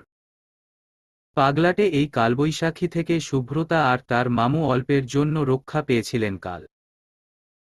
শুভ্রতা ঘোলাটে কাঁচ ভেদ করে বাইরের দিকে তাকাল। সারারাতের তুমুল যুদ্ধের পর গাছপালাগুলোকেও ভয়ানক শান্ত দেখাচ্ছে। দীর্ঘ বৃষ্টিস্নানে প্রথম যৌবনের রূপবতীদের মতোই স্নিগ্ধ ও প্রাণবন্ত হয়ে উঠেছে চারপাশ। শুভ্রতার ভাবনার মাঝেই দরজার কাছাকাছি এসে দাঁড়াল 10-12 বছরের একটি মেয়ে। গায়ে গাঢ় সবুজ রঙের ফ্রক। ছোট ছোট চুলগুলো রঙিন খোপায় বাঁধা। সুবিধি মা খেতে ডাকে। শুভ্রতা ঘাড় ঘুরিয়ে তাকাল। ঠোঁটে মৃদু হাসি টেনে নিয়ে বলল, রুম্পি, এদিকে আয়। রুম্পি ধীর পায়ে এগিয়ে যায়। শুভ্রতার অগোচরেই শুভ্রতাকে ভীষণ পছন্দ করে সে। কেউ তাকে জিজ্ঞেস করলেই চট করে বলে ফেলে, আমি বড় হয়ে সুবিধি হব। রুম্পির কথায় কেউ কেউ মুচকি হাসে তো কেউ কেউ ভ্রু কুঁচকে তাকায়। যদিও সেসবকে খুব একটা পাত্তা দেয় না রুম্পি। রুম্পি কাছাকাছি দাঁড়াতেই ব্যাগ থেকে আস্ত একটা চকলেটের বাক্স বের করে দেয় শুভ্রতা। কথায় কথায় রুম্পির কথা উঠতেই আস্ত একটা চকলেট বক্স কিনে হাতে ধরিয়ে দিয়েছিল সাদাফ। শুভ্রতার বিস্মিত দৃষ্টির উত্তরে হাসিমুখে বলেছিল, তুমি চকলেট খাও না জানি। এটা আমার ছোট্ট শালিকার জন্য। ওকে দিও। রুম্পি এতগুলো চকলেট পেয়ে বড় বড় চোখ মেলে শুভ্রতার দিকে তাকাল। দুচোখ ভরা আনন্দ আর বিস্ময়। শুভ্রতা মৃদু হেসে বলল, রুম্পি বেগম কেমন আছে? রুম্পি লজ্জা পেয়ে মাথা নোয়াল। অনুযোগের সুরে বলল, আমার নাম মোটেও রুম্পি বেগম নয়। তুমি শুধু শুধু আমায় বেগম কেন বল সুবিধি? তুইও তো আমায় শুধু শুধু সুবিধি ডাকিস। তোকে না সুভি আপু ডাকতে বলেছি। তাহলে সুবিধি ডাকিস কেন? এরপর থেকে সুভি আপু ডাকবি, মনে থাকবে। রুম্পি মাথা নাড়ে। রুম্পিকে মাথা নাড়তে দেখে মৃদু হাসে শুভ্রতা। এর আগেও বহুবার এভাবেই মাথা নেড়ে সম্মতি জানিয়েছে মেয়েটা। তার কিছুক্ষণ পরই সুবিধি সুবিধি বলে মুখের ফেনা তুলেছে। শুভ্রতা মায়াবী দৃষ্টিতে রুম্পির মুখের দিকে তাকাল। 10 বছরের বাচ্চা হলেও চোখে মুখে সে কি সৌন্দর্য তার! মুখটা যেন ছাঁচে ফেলে আঁকা। নাকমুখের কি নিখুঁত গাঁথুনি। শুভ্রতার মামু রাইসুর আহমেদের পঞ্চম কন্যা রুম্পি। এর আগেও 4 কন্যার পিতা হয়েছিলেন তিনি। কিন্তু ভাগ্যের নির্মমতায় পৃথিবীতে আসার 1 বছরের মাথাতেই মৃত্যু হয়েছে পরপর 4টি কন্যার। রুম্পি তার শেষ বয়সের শেষ সন্তান। এই মেয়েটিকেই 4 হাতে আগলে রেখে বেঁচে আছেন রাইসুর আহমেদ। শুভ্রতা ছোট্ট নিঃশ্বাস ফেলে উঠে দাঁড়ায়। রুম্পিকে সাথে নিয়ে খাবার রুমের দিকে পা বাড়ায়। খাবার ঘরে এসে চেয়ার টেনে বসতেই অপরিচিত এক ব্যক্তির সম্মুখীন হয় শুভ্রতা। না, অপরিচিত তো নয়। এই লোকটিকে কোথাও একটা দেখেছিল শুভ্রতা। কিন্তু কোথায় দেখেছিল মনে করা যাচ্ছে না। শুভ্রতার প্রশ্নমাখা দৃষ্টি দেখেই পরিচয় পর্ব টানার চেষ্টা করলেন রাইসুর আহমেদ। শুভিমা, এটা হলো আমার বন্ধু ওবায়দুল্লার ছেলে। সেদিন ভিডিও কলে দেখেছিলে, মনে আছে? শুভ্রতা তীক্ষ্ণ দৃষ্টিতে সামনে বসে থাকা লোকটির দিকে তাকাল। রাইসুর সাহেব আবারও বললেন, ওর নাম ফারদিন। আমাদের চট্টগ্রাম কলেজেরই professor. English professor. Very sharp boy. Fardin নামটা শুনেই চমকে উঠল শুভ্রতা। এই সেই লোক যার সাথে বিয়ের কথা হচ্ছিল তার। বিয়েটা ভেঙে যাওয়ার পরও এমন বেহায়ার মতো বাসায় চলে আসার ন্যূনতম কারণও খুঁজে পাচ্ছে না শুভ্রতা। শুভ্রতার মাথার চাপা রাগটা যেন ধপ করে জ্বলে ওঠল। নিজেকে শান্ত রেখে ভদ্রতার হাসি দিয়ে বলল, ওহ, ভালো আছেন ফারদিন সাহেব? ফারদিন মৃদু হেসে বলল, আলহামদুলিল্লাহ ভালো আছি। আপনি? শুভ্রতা জোরপূর্বক উত্তর দিল, জি আলহামদুলিল্লাহ। ফারদিন টুকটাক কথা চালানোর চেষ্টা করলেও শুভ্রতার অনাগ্রহতার জন্য বেশি দূর এগুতে পারল না। মাঝপথেই ব্যর্থচিত্তে খাবারে মগ্ন হতে হলো তাকে। শুভ্রতার মামি খাবার সার্ভ করতে গিয়ে আক্ষেপের সুরে বলে উঠলেন, এ কি ফারদিন, তুমি তো কিছুই খাচ্ছ না, এমনিতেই শুকিয়ে গিয়েছ খুব। আমাদের শহরে আমাদের সংস্পর্শে থেকেও শুকিয়ে যাচ্ছ, তা দেখে তোমার বাবা মা কি ভাববে বলতো? ফারদিন মৃদু স্বরে বলল, আমি এমনিতেও খুব কম খাই আন্টি। রাইসুর সাহেব ফোন কেটে বললেন, পুরুষ মানুষের আবার কম খাওয়া বেশি খাওয়া কি? পুরুষ মানুষ অলওয়েজ পারফেক্ট খাবে। আর এই পারফেক্ট খাওয়া দাওয়ার জন্য প্রয়োজন লক্ষ্মীমত্ত বউ। এবার একটা সংসারী মেয়ে দেখে বিয়ে করে নাও তো বাপু। রাইসুর সাহেবের কথায় লাজুক হেসে শুভ্রতার দিকে তাকালো ফারদিন। ফারদিনকে তাকাতে দেখেই মেজাজটা চটে গেল শুভ্রতার। খাবারের প্লেট হেলে উঠে দাঁড়িয়ে বলল, আমার হয়ে গিয়েছে, আমি একটু বেরুব মামু। রাইসুর সাহেব তাড়াহুড়ো করে বললেন, এই বৃষ্টির দিনে বেরুবে? আজ বরং রেস্ট নাও। শুভ্রতা মৃদু জেদ দেখিয়ে বলল, আমি আজই বেরুব মামু, আপনি চিন্তা করবেন না। তাছাড়া আমি এসেছি চট্টগ্রামের বৃষ্টি দেখতে, ঘরে বসে থাকলে কিভাবে দেখব? রাইসুর সাহেব কয়েক সেকেন্ড চুপ থেকে বললেন, তাহলে বেশ তো, ফারদিনকেও সাথে নাও। ফারদিন তোমাকে পুরো চট্টগ্রাম ঘুরিয়ে দেখাবে। কি ফারদিন? দেখাবে না বাবা। শুভ্রতার রাগ বেড়ে বেড়ে এবার যেন আকাশ ছুল।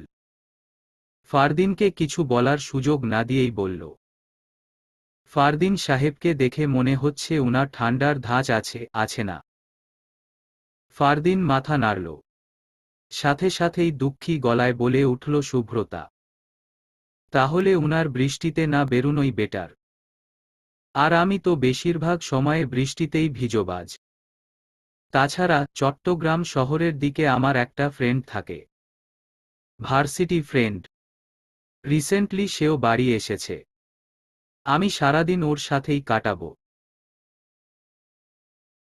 রাইসুর সাহেব হঠাৎ কোন কথা খুঁজে পেলেন না। ফারদিনও চুপচাপ বসে রইল। শুভ্রতা চেয়ার সরিয়ে রুমের দিকে পা বাড়াতে বাড়াতে বলল, কিছু মনে করবেন না ফারদিন সাহেব, দুজন লেডিসের সাথে বৃষ্টিতে ভিজতে খুব একটা ভালো লাগবে না আপনার। তার ওপর শহরের বিভিন্ন জায়গায় আপনার স্টুডেন্টরাও আছে।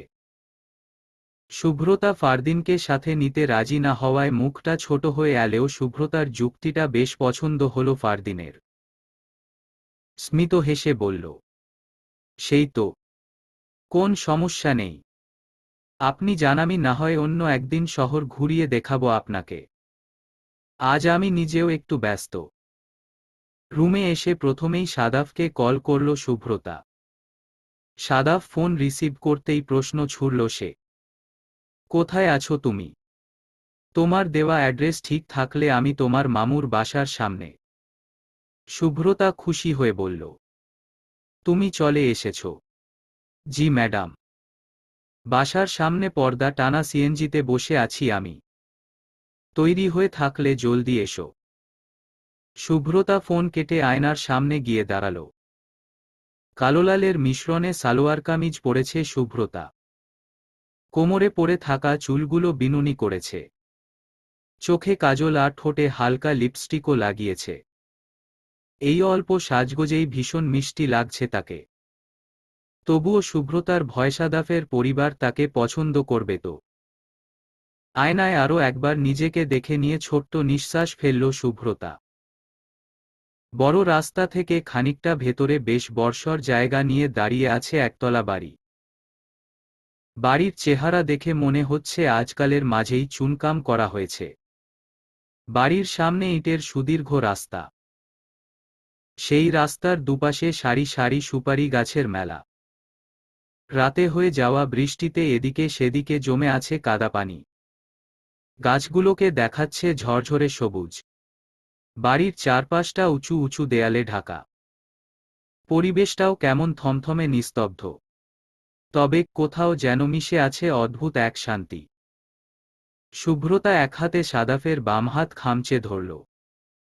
সাদাফ তাকাতেই ভয়মাখা গলায় বলে উঠল, আমার খুব নার্ভাস লাগছে। তোমার ফ্যামিলি যদি আমায় পছন্দ না করে। সাদাফ স্নিগ্ধ চোখে তাকাল। আশ্বাস দিয়ে বলল, তোমার মাঝে অপছন্দ করার মতো কিছু আছে নাকি? অপছন্দ কেন করবে? শুভ্রতা ঢোক গিলে বলল, তবু ওদি না হয় পছন্দ। তখন কি হবে? তুমি কি উনাদের পছন্দে বিয়ে করবে আবার? সাদাফ গম্ভীর গলায় বলল, হ্যাঁ করব। সাদাফের কথায় চমকে উঠল শুভ্রতা। অসহায় চোখজোড়া মেলে তাকিয়ে রইল নিষ্পলক। সাদাফ এক হাতে শুভ্রতাকে কাছে টেনে নিয়ে বলল, শুধু একবার নয়, বেশ কয়েকবারই করব। আর প্রত্যেকবারই শুভ্রানীকেই বউ বানাব। সাদাফের কথায় চোখ দুটো টলমল করে উঠল শুভ্রতার। আরেকটু হলেই নিঃশ্বাস বন্ধ হয়ে মারা পড়ত সে। এমন মজাও কি করতে আছে? শুভ্রতাকে এভাবে তাকিয়ে থাকতে দেখে মৃদু হাসল সাদাফ। আমার ফ্যামিলি তোমাকে পছন্দ করবে কিনা সেটা না ভেবে এটা ভাব যে আমি তোমাকে কতটা চাই। তাছাড়া আমার শুভ্রানীকে কেউ অপছন্দ করতেই পারে না। আচ্ছা, আমার ফ্যামিলিকে তুমি আমার মতোই ভালোবাসাতে পারবে না? শুভ্রতা মাথা নেড়ে সম্মতি জানল। সাদাফ তাকে এক হাতে জড়িয়ে নিয়ে মিষ্টি হাসল। মৃদু গলায় বলল, নার্ভাস হওয়ার কিছু নেই। আমি সবসময় তোমার পাশে আছি। জাস্ট চোখটা বন্ধ করবে আর তোমার আরশিতে আমি হাজির। ভয় কিসের? শুভ্রতা স্বস্তির নিঃশ্বাস ফেলল। সাথে সাথেই দূর থেকে চেঁচিয়ে উঠল কেউ। কারো কণ্ঠ কানে আসতেই ছিটকে সরে দাঁড়াল দুজন। পৃথা দৌড়ে এসে উচ্ছ্বাসিত কণ্ঠে বলল, তুমি চলে এসেছ ছোট ভাবি। তোমার জন্য সেই সকাল থেকে অপেক্ষা করছি আমি। ওমা, তুমি তো ছবির থেকেও বেশি মিষ্টি। আচ্ছা, ঢাকার সব মেয়েরাই কি তোমার মতো মিষ্টি? শুভ্রতা হেসে বলল, ঢাকার মেয়েদের থেকে আমাদের পৃথামণি হাজার গুণ মিষ্টি। পৃথা হাসিমুখে সাদাফের দিকে তাকাল। চোখ টিপে বলল, ছোট ভাইয়া, তুমি তো ঢাকা থেকে মিষ্টির গোডাউনটাই তুলে এনেছ দেখছি। পৃথার মাথায় চাটি মেরে চোখ রাঙাল সাদাফ। ধমক দিয়ে বলল, দিন দিন লাগাম ছাড়া হচ্ছিস। যা ভেতরে যা। পৃথা মুখ ভেঙিয়ে আবারও শুভ্রতাকে নিয়ে ব্যস্ত হয়ে পড়ল। সাদাফদের বাড়িতে ঢুকেই নার্ভাসনেসে একচোট বোকামো করে ফেলল শুভ্রতা। সাদাফের মার সাথে সাথে আশেপাশে যারা ছিল প্রায় সবাইকেই সালাম করে ফেলল। তাদের মাঝে একজন কাজের লোকও ছিল। সাদাফের মেজ ভাবিকে সালাম করতে নিতেই লাফিয়ে উঠে হেসে ফেললেন উনি। বিস্ময় নিয়ে বললেন, আরে আরে করো কি? তোমাদের বাড়িতে সর্বসাকুল্যে সালাম করার নীতি আছে নাকি? মেজ ভাবির কথায় লজ্জায় আর অস্বস্তিতে একদমই মিয়ে গেল শুভ্রতা। মনের কোথাও একটা চিনচিন করে উঠল। বারবার মনে হতে লাগল একক পরিবারের মেয়ের পক্ষে এমন একটা যৌথ পরিবারে মানিয়ে নেওয়া সম্ভব নয়। শুভ্রতাও পারবে না, কিছুতেই না। শুভ্রতার এই ছোট্ট চিন্তাটাই ধীরে ধীরে বিষাদময় করে তুলল পুরো মন। সাদাফের মেজ ভাবির কথাকে পাশ কাটিয়ে সামনে এগিয়ে এলেন মধ্যবয়স্কা একজন মহিলা। গোলগাল ছোটখাটো মানুষটির গায়ের রংটা চাপা। চোখে মুখে মৃদু কাঠিন্য। দেখে মনে হয় এই বুঝি রেগে গেলেন, এই বুঝি ধমকে উঠলেন। শুভ্রতা ভেতর ভেতর আরও খানিকটা গুটিয়ে গেল। কিন্তু শুভ্রতার ধারণা মিথ্যে প্রমাণ করে। শুভ্রতার অস্বস্তি আর ভয় কাটিয়ে বেশ মিষ্টি করে হাসলেন উনি।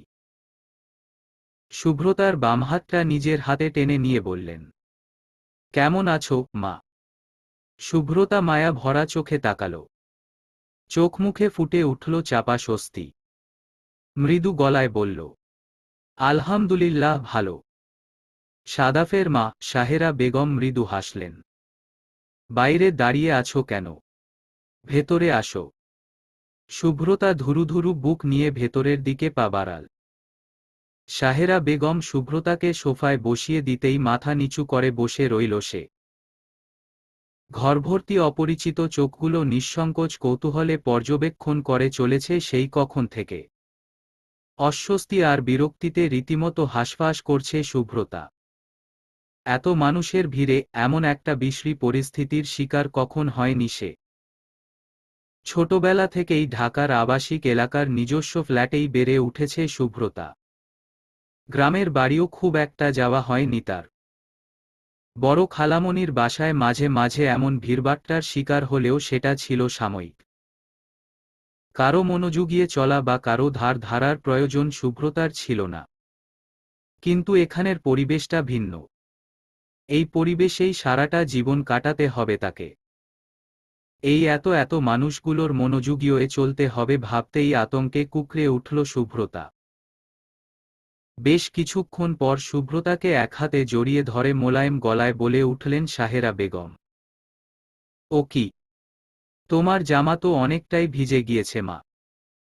একটা কাজ কর, পৃথার রুমে গিয়ে ঝটপট কাপড় পাল্টে নাও। হাতে মুখে পানি দাও। যাও। শুভ্রতা ঘাড় কাত করে সম্মতি জানাল।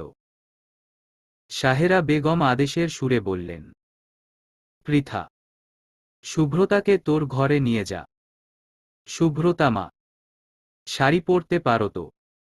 শুভ্রতা আবারও ঘাড় কাত করে বলল, হ্যাঁ পারি। সাহেরা বেগম মিষ্টি হেসে বললেন, বেশ তো, পৃথা, শুভ্রতাকে তোর একটা শাড়ি বের করে দে। যাও মা। পৃথার সাথে যাও, ফ্রেশ হওয়ার পর সবার সাথে পরিচয় করিয়ে দেব কেমন। শুভ্রতা মুচকি হেসে মাথা নাড়ল। পৃথার সাথে পৃথার রুমে এসে স্বস্তির নিঃশ্বাস ফেলল সে। বিছানায় গা এলিয়ে দিয়ে ক্লান্ত গলায় বলল, তোমরা অনেকে একসাথে থাকো তাই না? বসার ঘরে অনেক মানুষ দেখলাম। পৃথা আলমারি থেকে শাড়ি বের করছিল। শুভ্রতার কথায় আলমারির পাল্লা টানতে টানতে তার দিকে তাকালো পৃথা। মৃদু হেসে বলল, এজন্যই তো তোমায় আসতে বললাম। সবাই মিলে এত এত মজা করব আজ। মেজো ভাইয়া ভীষণ মজার মানুষ। বড় ভাইয়াও হইচই পছন্দ করে বাবা, আর ছোট ভাইয়াই ভীষণ গম্ভীর। কথাগুলো বলতে বলতে শুভ্রতার কাছাকাছি এসে দাঁড়ালো পৃথা। নীল সুতোর তাঁতের শাড়ি এগিয়ে দিয়ে বলল, ফ্রেশ হয়ে নাও জলদি। একটু পরই মেজো ভাবির বাপের বাড়ি থেকে লোক আসবে বাবু দেখতে। মা নিশ্চয় ডাকবে তখন। জলদি জলদি কর। শুভ্রতা ক্লান্ত ভঙ্গিতে উঠে বসল।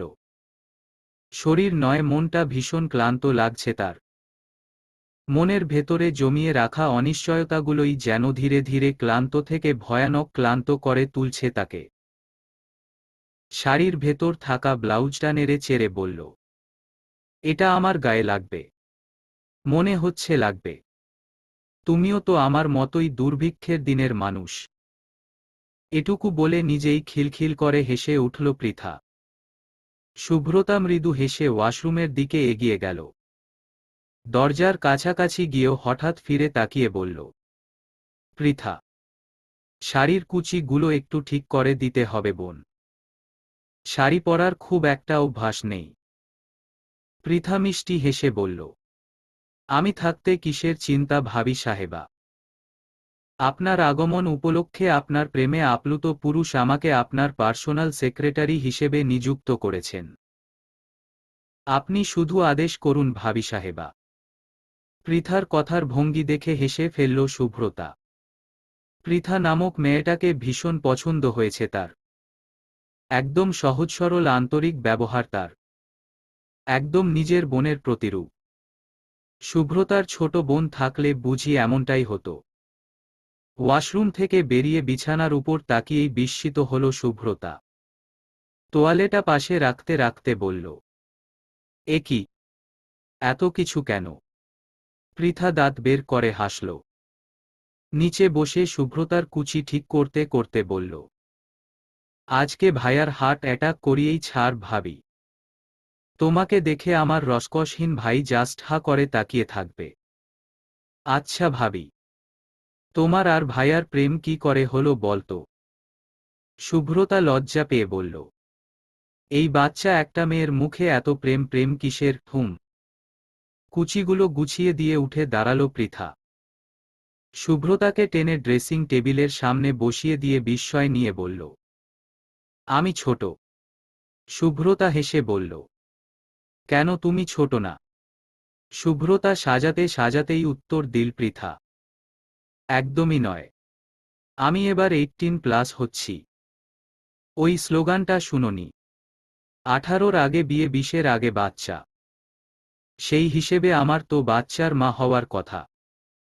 আমার বর বোধহয় তোমাদের ঢাকার জ্যামে ফেঁসে গিয়েছে, সেজন্য বাচ্চার মা হতে পারছি না। আহ কি দুঃখ।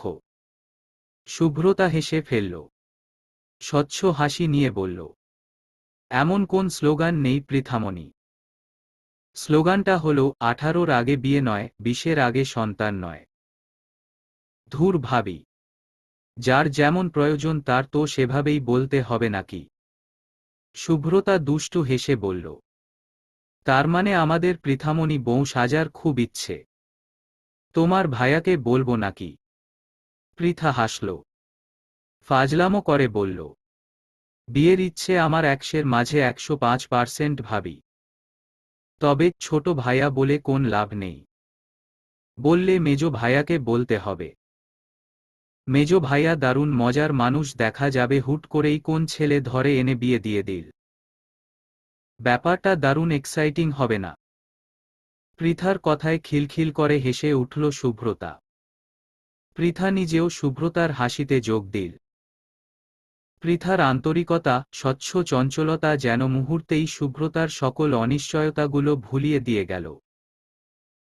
সাজানো শেষ করে আয়নার দিকে তাকিয়ে আনন্দিত গলায় বলে উঠল পৃথা, ওয়াহ, কি ভীষণ মিষ্টি লাগছে তোমায়। আজ তো ভাইয়া শেষোশোষ। শুভ্রতা লাজুক হেসে বলল, তুমি খুব পেকে গেছো পৃথা। তোমার ভাইয়াকে বলছি দাঁড়াও।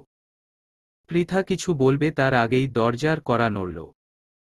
বাইরে থেকে গম্ভীর ভরাট গলায় বলে উঠল সাদাফ, পৃথা, দরজাটা খোল। পৃথা দাঁত বের করে হাসল, এসে গিয়েছে তোমার হিরো। কথাটা বলে ডান চোখ টিপল পৃথা। দরজাটা খুলে দিয়ে ভাব নিয়ে বলল, কি চায়?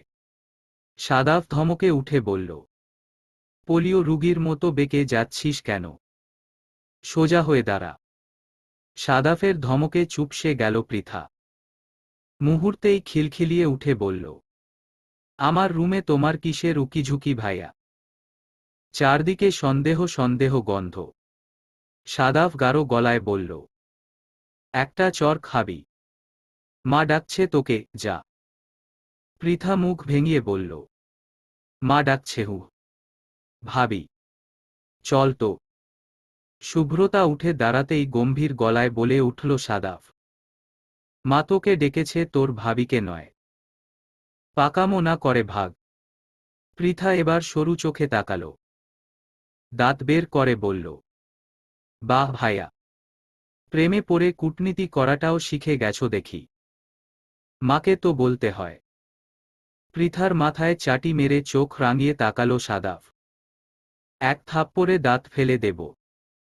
বড়দের সাথে এসব কেমন কথা? যা এক্ষুনি। পৃথা একবার শুভ্রতার দিকে তাকাল, ডান চোখটা টিপে দিয়ে হেলেদুলে বেরিয়ে গেল। দরজা পেরুতেই জোরে জোরে গেয়ে উঠল, জাতিকুল মান সবই গেল, এখন শুধু বাকি প্রাণ। তোমার সাথে প্রেম করিয়া হইলাম কত অপমান। আহা, আহা, আহা। সাদাফ দরাজ গলায় বলল, এই দ্বারা তুই বেয়াদব। সাদাফের গলা পেয়েই দাঁত কেলিয়ে দৌড়ে পালালো পৃথা। পৃথার কাণ্ড দেখে খিলখিল করে হেসে উঠল শুভ্রতা। শুভ্রতার হাসি কানে যেতেই অন্যমনস্ক দৃষ্টিতে তাকালো সাদাফ। নীল শাড়ি পরিহিতা শুভ্রতাকে দেখেই চোখ আটকে গেল তার। অন্যমনস্ক দৃষ্টি ধীরে ধীরে গাঢ় থেকে গাঢ়তর হতে লাগল। সাদাফকে এভাবে তাকিয়ে থাকতে দেখে ভ্রু নাচাল শুভ্রতা। কি দেখছ? সাদাফ জবাব না দিয়ে বাঁকা হাসল।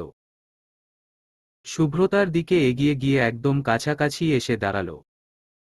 শুভ্রতা সরে যাওয়ার চেষ্টা করতেই এক হাতে কোমর আঁকড়ে ধরল সাদাফ। শুভ্রতা প্রশ্নবোধক দৃষ্টিতে তাকাতেই হাসল সাদাফ। ফিসফিস করে বলল, যা পড়েছ না? তোমাকে শাড়িতে দেখেই শুধু কালকের কথা মনে পড়ছে। আহা কি! এটুকু বলে চোখ টিপল সাদাফ। সাথে সাথেই বিষম খেল শুভ্রতা। আমতা আমতা করে বলল, পৃথা বলছিল তুমি নাকি কথায় বলতে পার না, অথচ আমি বলবো তোমার মতো অসভ্য কথা এই দুনিয়াতে দ্বিতীয় কেউ বলতে জানে না।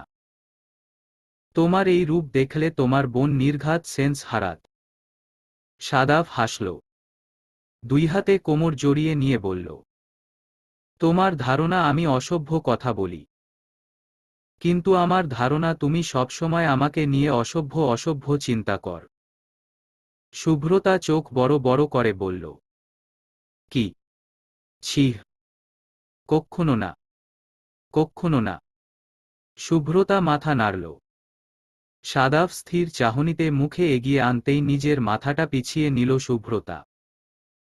সাদাফ আরও এগিয়ে আসতেই ফিসফিস করে বলে উঠল শুভ্রতা, কি হচ্ছেটা কি? সাথে সাথেই শব্দ করে হাসল সাদাফ। হাসতে হাসতেই বলল, দেখলে তো? সত্যি করে বলতো, এই মুহূর্তে কি ভেবেছিলে তুমি? শুভ্রতা নাক ফুলিয়ে বলল, তুমি আসলেই একটা অসভ্য। আমি মোটেও তেমন কিছু ভাবিনি। সাদাফ ভ্রু নাচিয়ে বলল, কেমন কিছু ভাবেননি?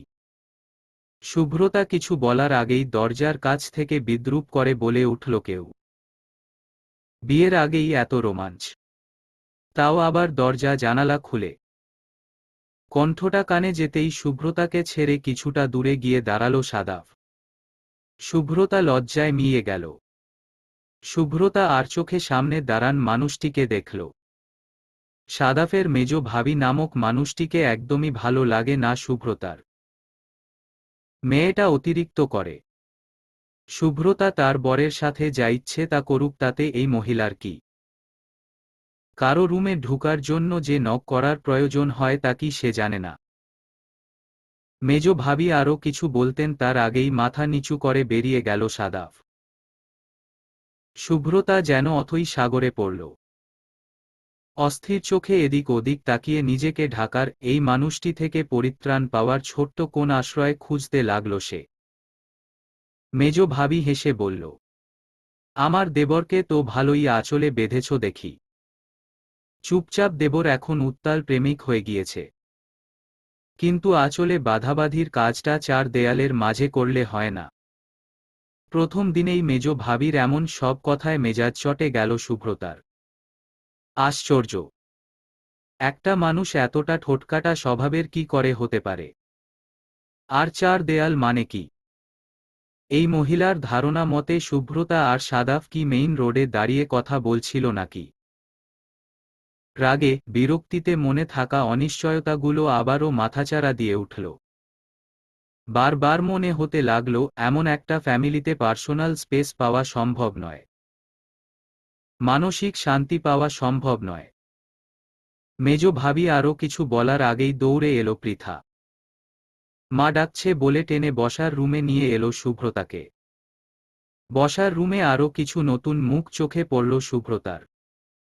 সাহেরা বেগম শুভ্রতাকে কাছে টেনে নিয়ে বললেন, এটা আমার ছোট ছেলের হবু বউ। একদম লাখে এক মেয়ে পেয়েছি ছেলের জন্য। একটু ঘরকোনা স্বভাবের বলেই ওর বাবা মাকে বলে ডেকে পাঠিয়েছি এখানে। বিয়ে যেহেতু হবেই সেহেতু আগে থেকেই যোগাযোগ বাড়ান ভালো।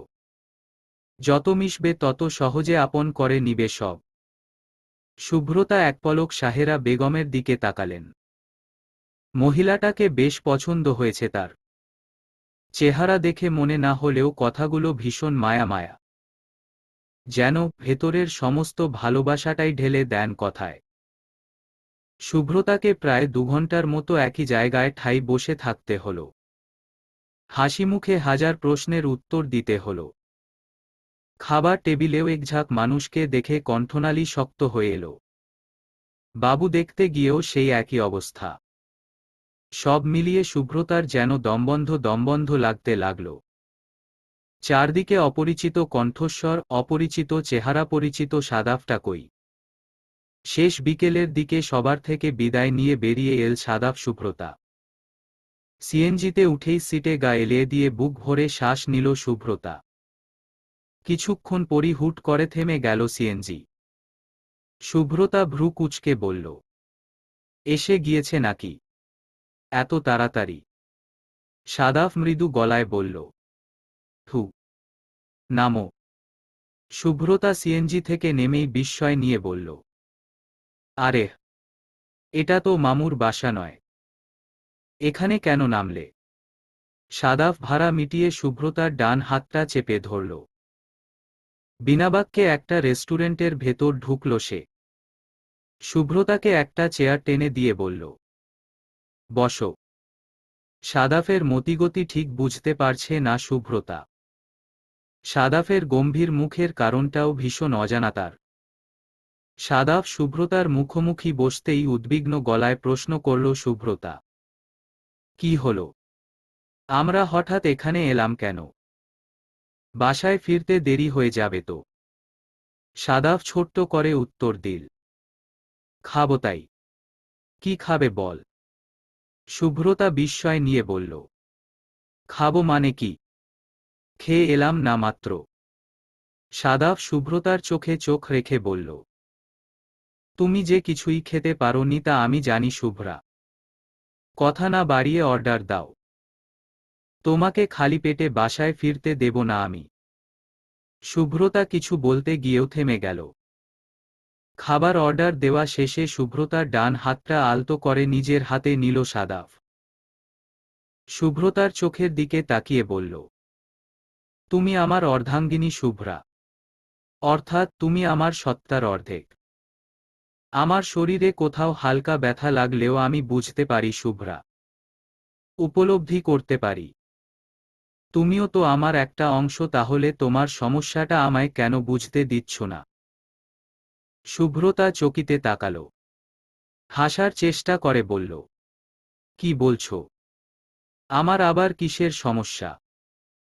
সাদাফ ছোট্ট একটা দীর্ঘশ্বাস ফেলে শুভ্রতার রক্তশূন্য ফ্যাকাশে মুখের দিকে তাকাল। ওর সেই অন্যমনস্ক দৃষ্টির মেকি আনন্দ আর অনিশ্চয়তাটা খুব সহজেই ধরা পড়ে গেল সাদাফের চোখে।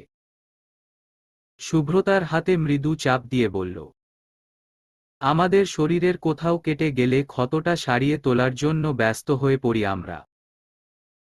কিন্তু কেউ যদি বেখেয়ালিপনায় বা অবহেলায় কাটা জায়গাটা এমনি ফেলে রাখে, তাহলে একসময় তাতে পচন ধরে ধীরে ধীরে ক্ষতের আকার বাড়ে। শুভ্রা নামক আমার এই অঙ্গটাকে আমি বেখেয়ালিপনায় বা অবহেলায় হারাতে চাই না। প্রতি সেকেন্ডে সেকেন্ডে তার তাপমাত্রা জানতে চাই আমি।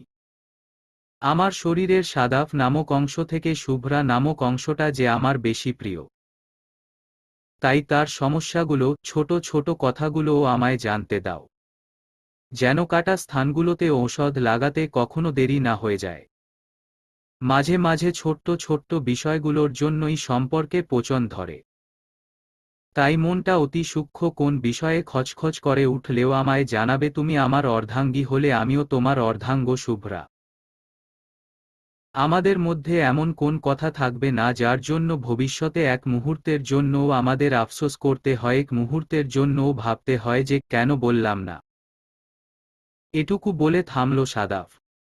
শুভ্রতার মুখে কোমল দৃষ্টি নিক্ষেপ করে বলল, তোমার আরশিটা আমি কিনতে চাই শুভ্রনী। সেই আরশিতে থাকা তোমার সকল প্রশ্ন, উদ্বেগ, ভয়, দুশ্চিন্তা, সুখ, দুঃখ সবকিছুকে আমার আরশির সাথে বাঁধতে চাই। বেচবে না সেই আরশি? শুভ্রতা টলমলে অনুভূতিতে অভিভূত হল। মৃদু গলায় বলল, আমার ভীষণ ভয় লাগছে।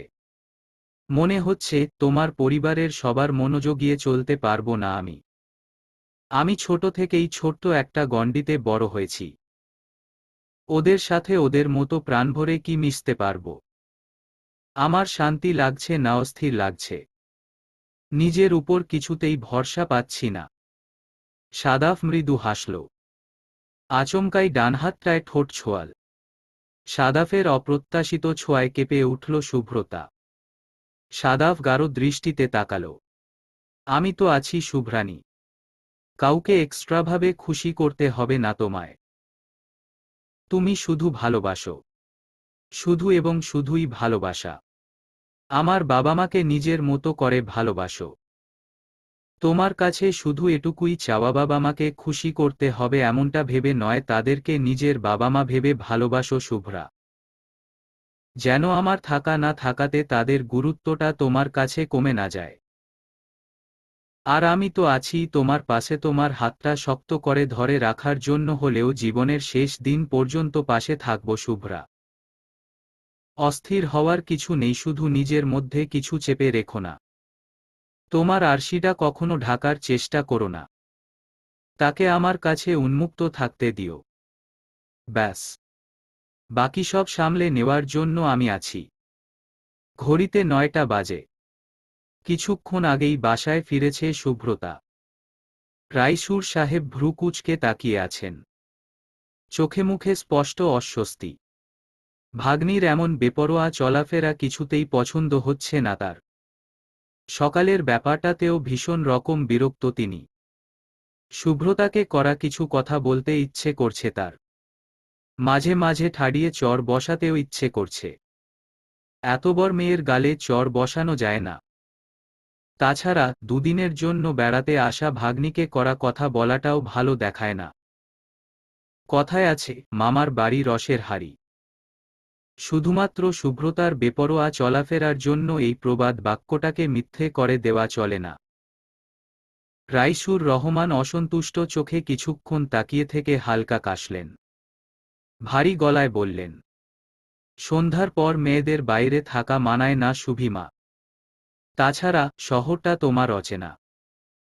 সেই সকালে বেরিয়ে এতক্ষণে ফিরলে, অথচ কোথায় গিয়েছ সেটাও বলে যাওনি। কাজটা কি খুব ভালো হয়েছে? শুভ্রতা মামুর সামনেই দাঁড়িয়েছিল। অপরাধী দৃষ্টিতে একবার মামুর দিকে তাকিয়েই চোখ ফিরিয়ে অন্যদিকে তাকাল। ড্রয়িং রুমের এক কোণায় রাখা জলচৌকিতে বসে পুতুল খেলছে রুম্পি। সাধারণ বাচ্চারা এই সময়ে পুতুল খেলে না, বইয়ে মুখ গুজে পড়া মুখস্থ করে। কিন্তু রুম্পি খেলছে। প্রায় প্রতিদিনই খেলে। রাইসুর সাহেব কিছু বলেন না। হালকা ধমকও দেন না। তার ব্যবহার দেখে মনে হয় রুম্পি যে দয়া করে এ পর্যন্ত বেঁচে আছে তাতেই তিনি কৃতজ্ঞ। পড়ালেখা করা খুব একটা জরুরি কোন ব্যাপার নয়, ওটা অপশনাল। শুভ্রতা দীর্ঘশ্বাস ফেলে মিনমিন করে বলল, সরি মামু। এত দেরি হয়ে যাবে বুঝতে পারিনি। আসলে ফ্রেন্ডের বাসায় গিয়েছিলাম। তারপর? শুভ্রতার কথার মাঝেই প্রশ্ন ছুড়লেন রাইসুর সাহেব। তোমার ফ্রেন্ডের বাসা কোথায় শুভিমা? শুভ্রতা হঠাৎ করেই কোনো উত্তর খুঁজে পেল না। কয়েক সেকেন্ড চুপ থেকে মৃদু গলায় বলল, জিসি মোড়। জিসি মোড়ের ওখানেই ওদের বাসা। রাইসুর সাহেব থমথমে গলায় বললেন, এখান থেকে জিসি মোড় যেতে আসতে রাত নেমে এলো। অদ্ভুত। শুভ্রতা তাড়াহুড়ো করে বলল, বিষয়টা তেমন নয়।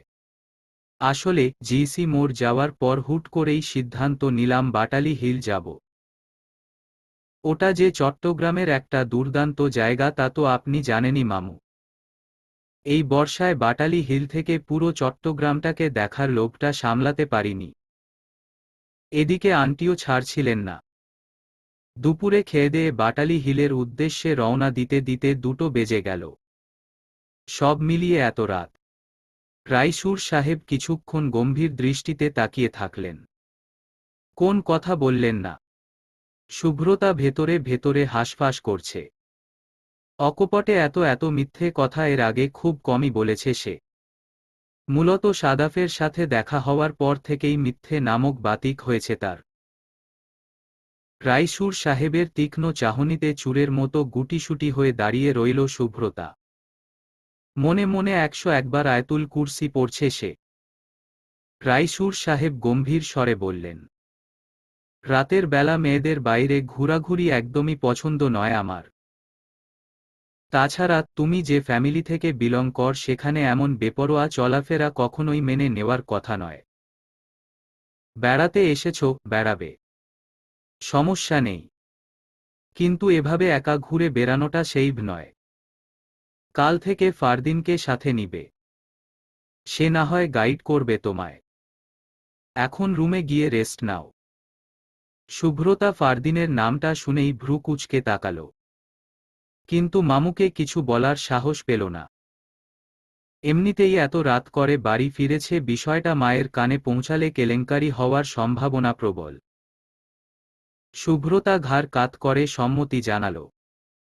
নিজের রুমে গিয়ে হাত পা ছড়িয়ে দিতেই সাদাফের ফোন এলো। বাসায় ঝামেলা হয়েছে। শুভ্রতা ক্লান্ত গলায় বলল, একটু, আমি ম্যানেজ করে নিয়েছি। সরি শুভ্রা, তোমাকে আরো আগে পৌঁছে দেওয়া উচিত ছিল আমার। বাদ দাও তো। আচ্ছা, ঢাকা কবে ফিরছ? পরশু রাতের ট্রেনে।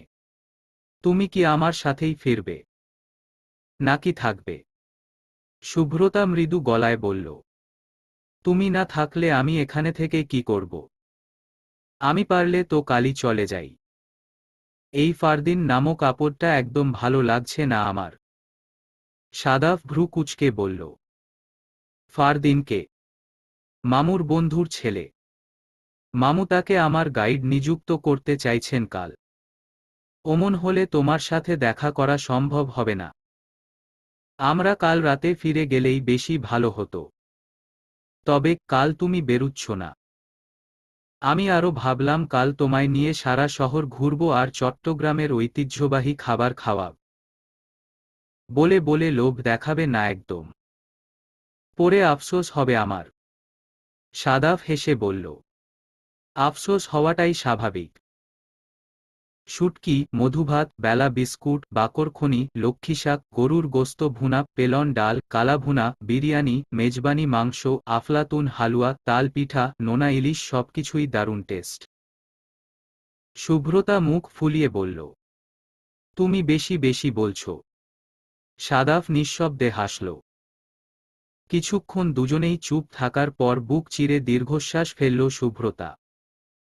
হালকা গলায় বলল, তোমার বাসায় আমায় নিয়ে কোনো আলোচনা হয়নি? সাদাফ বিরস মুখে বলল, কি আলোচনা হবে? কার কেমন লাগলো এসব? না তেমন কিছু তো কেউ বলেনি। অ্যাটলিস্ট আমার সামনে বলেনি। মা শুধু বললেন মেয়েটা ভীষণ নরম মনের। আর পৃথা তো তুমি বলতে অজ্ঞান। বড় ভাবি, মেজ ভাইয়া, বড় ভাইয়া, বাবা কারো সাথে তো তোমার তেমন দেখা সাক্ষাৎই হয়নি।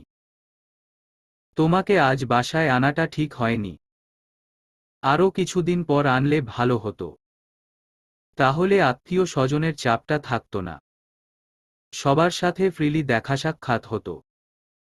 শুভ্রতা বিরক্ত মুখে ফোনটা একবার চোখের সামনে ধরল।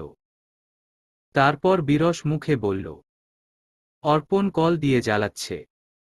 তোমায় পরে কল করছি।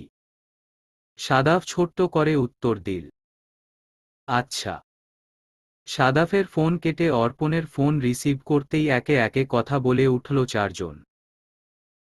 শুভ্রতা বিস্ময় নিয়ে বলল, তোরা সব? অর্পণ দাঁত কেলিয়ে বলল, কনফারেন্সে আছি সবাই। এবার বল, ভাইয়ার সাথে হানিমুন কেমন চলে? শুভ্রতা ধমকে উঠে বলল, কিসের হানিমুন? উল্টাপাল্টা কথা বলবি না একদম। আমি মামুর বাসায় আছি। বুঝি বুঝি, সবই বুঝি। নেক্সট মান্থে যে খালামনি হয়ে যাচ্ছি সেটাও বেশ বুঝতে পারছি। শুভ্রতা জলে উঠে বলল, তোরে সামনে পাইলে খুন করতাম গপ্পন। যত সব থার্ড ক্লাস আলাপ।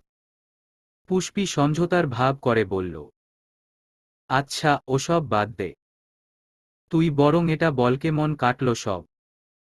ট্রেন টু শ্বশুর বাড়ি আমাদের সাথে একটু শেয়ার করতেই পারিস, আমাদের তো একটু অভিজ্ঞতা দরকার নাকি। ট্রেনের কেবিনে কত টাইপের প্রেম হতে পারে সে সম্পর্কে ছোটখাটো ধারণা কিন্তু তুই দিতেই পারিস।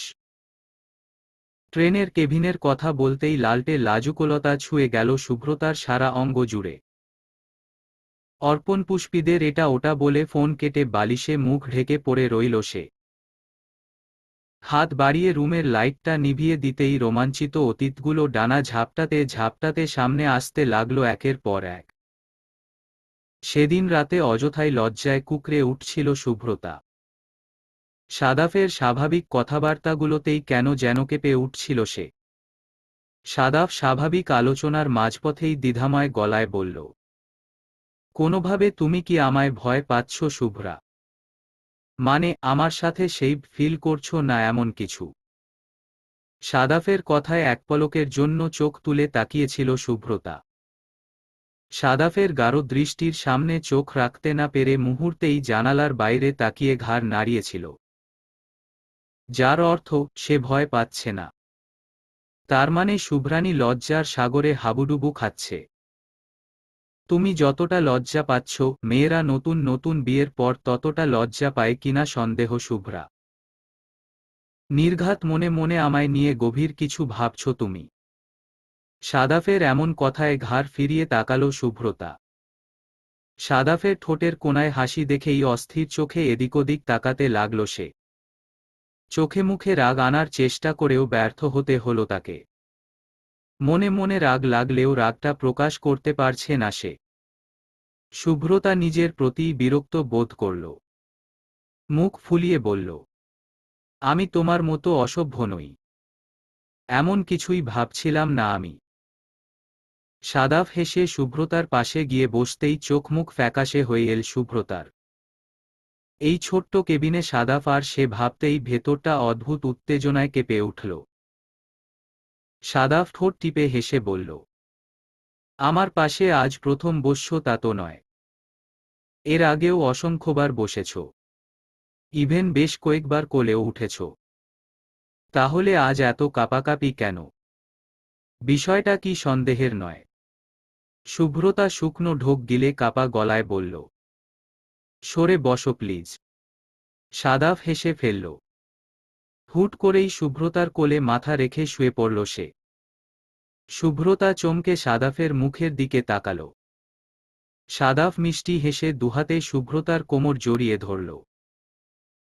শুভ্রতার আঁচল সরে বেরিয়ে থাকা ফর্সা উদরে ওষ্ঠজোড়া চেপে ধরেই মৃদু গলায় বলে উঠল সাদাফ, অফিস থেকে সোজা এখানে এসেছি। প্রচণ্ড ক্লান্ত লাগছে। একটু স্বামী সেবা করো শুভ্রানী। সাদাফের স্পর্শে থরথর করে কাঁপছে শুভ্রতা। পা দুটো ঝিমঝিম করছে তার। হাত পায়ের অবশিষ্ট বলটুকুও নিঃশেষ হয়ে পড়ছে ধীরে ধীরে। শুভ্রতা দুর্বল হাতেই সাদাফের চুল খামচে ওকে সরানোর চেষ্টা করে বলল, প্লিজ সরো। উহু। কেন? আমি নিঃশ্বাস নিতে পারছি না। মরে যাচ্ছি আমি। সাদাফ মৃদু গলায় বলল, মরে গেলে আবারও জাগিয়ে তুলব। কিন্তু ছাড়তে পারব না। সাদাফের কথার ভাজে ভাজে তার ওষ্ঠদ্বয়ের আন্দোলনে শুভ্রতার কম্পন যেন বাড়তে লাগল। উন্মুক্ত উদরে কোনো পুরুষের প্রথম স্পর্শে পৃথিবীটা যেন দুলতে লাগল, শ্বাসটাও কেমন আটকে আসতে লাগল। অদ্ভুত এক শিহরণে সাদাফের একগোছা চুল খামচে ধরে সিটে গায়ে দিল সে। বাইরে তখন তুমুল বৃষ্টি হচ্ছে। খোলা জানালা দিয়ে বৃষ্টির ছাট আসছে। ছোট ছোট বৃষ্টির ফোঁটাগুলো আরও একদফা অনুভূতি মিশ্রিত করছে চারপাশ। সুবিধি, সুবিধি। রুম্পির ডাকে ভাবনার জগৎ ছিঁড়ে শটান ওঠে বসল শুভ্রতা। হঠাৎ করেই খেয়াল করল শরীরটা হালকা মৃদু কাঁপছে তার। সেই দিনের সেই অনুভূতিগুলোই ঘিরে রেখেছে চারপাশ। চলবে গল্প আরশিযুগল প্রেম। হৃদয়। লেখিকা নৌশিন আহমেদ রোদেলা। পঞ্চম পর্ব। ভালো লাগলে লাইক এবং সাবস্ক্রাইব করে পাশে থাকার অনুরোধ রইল। ধন্যবাদ।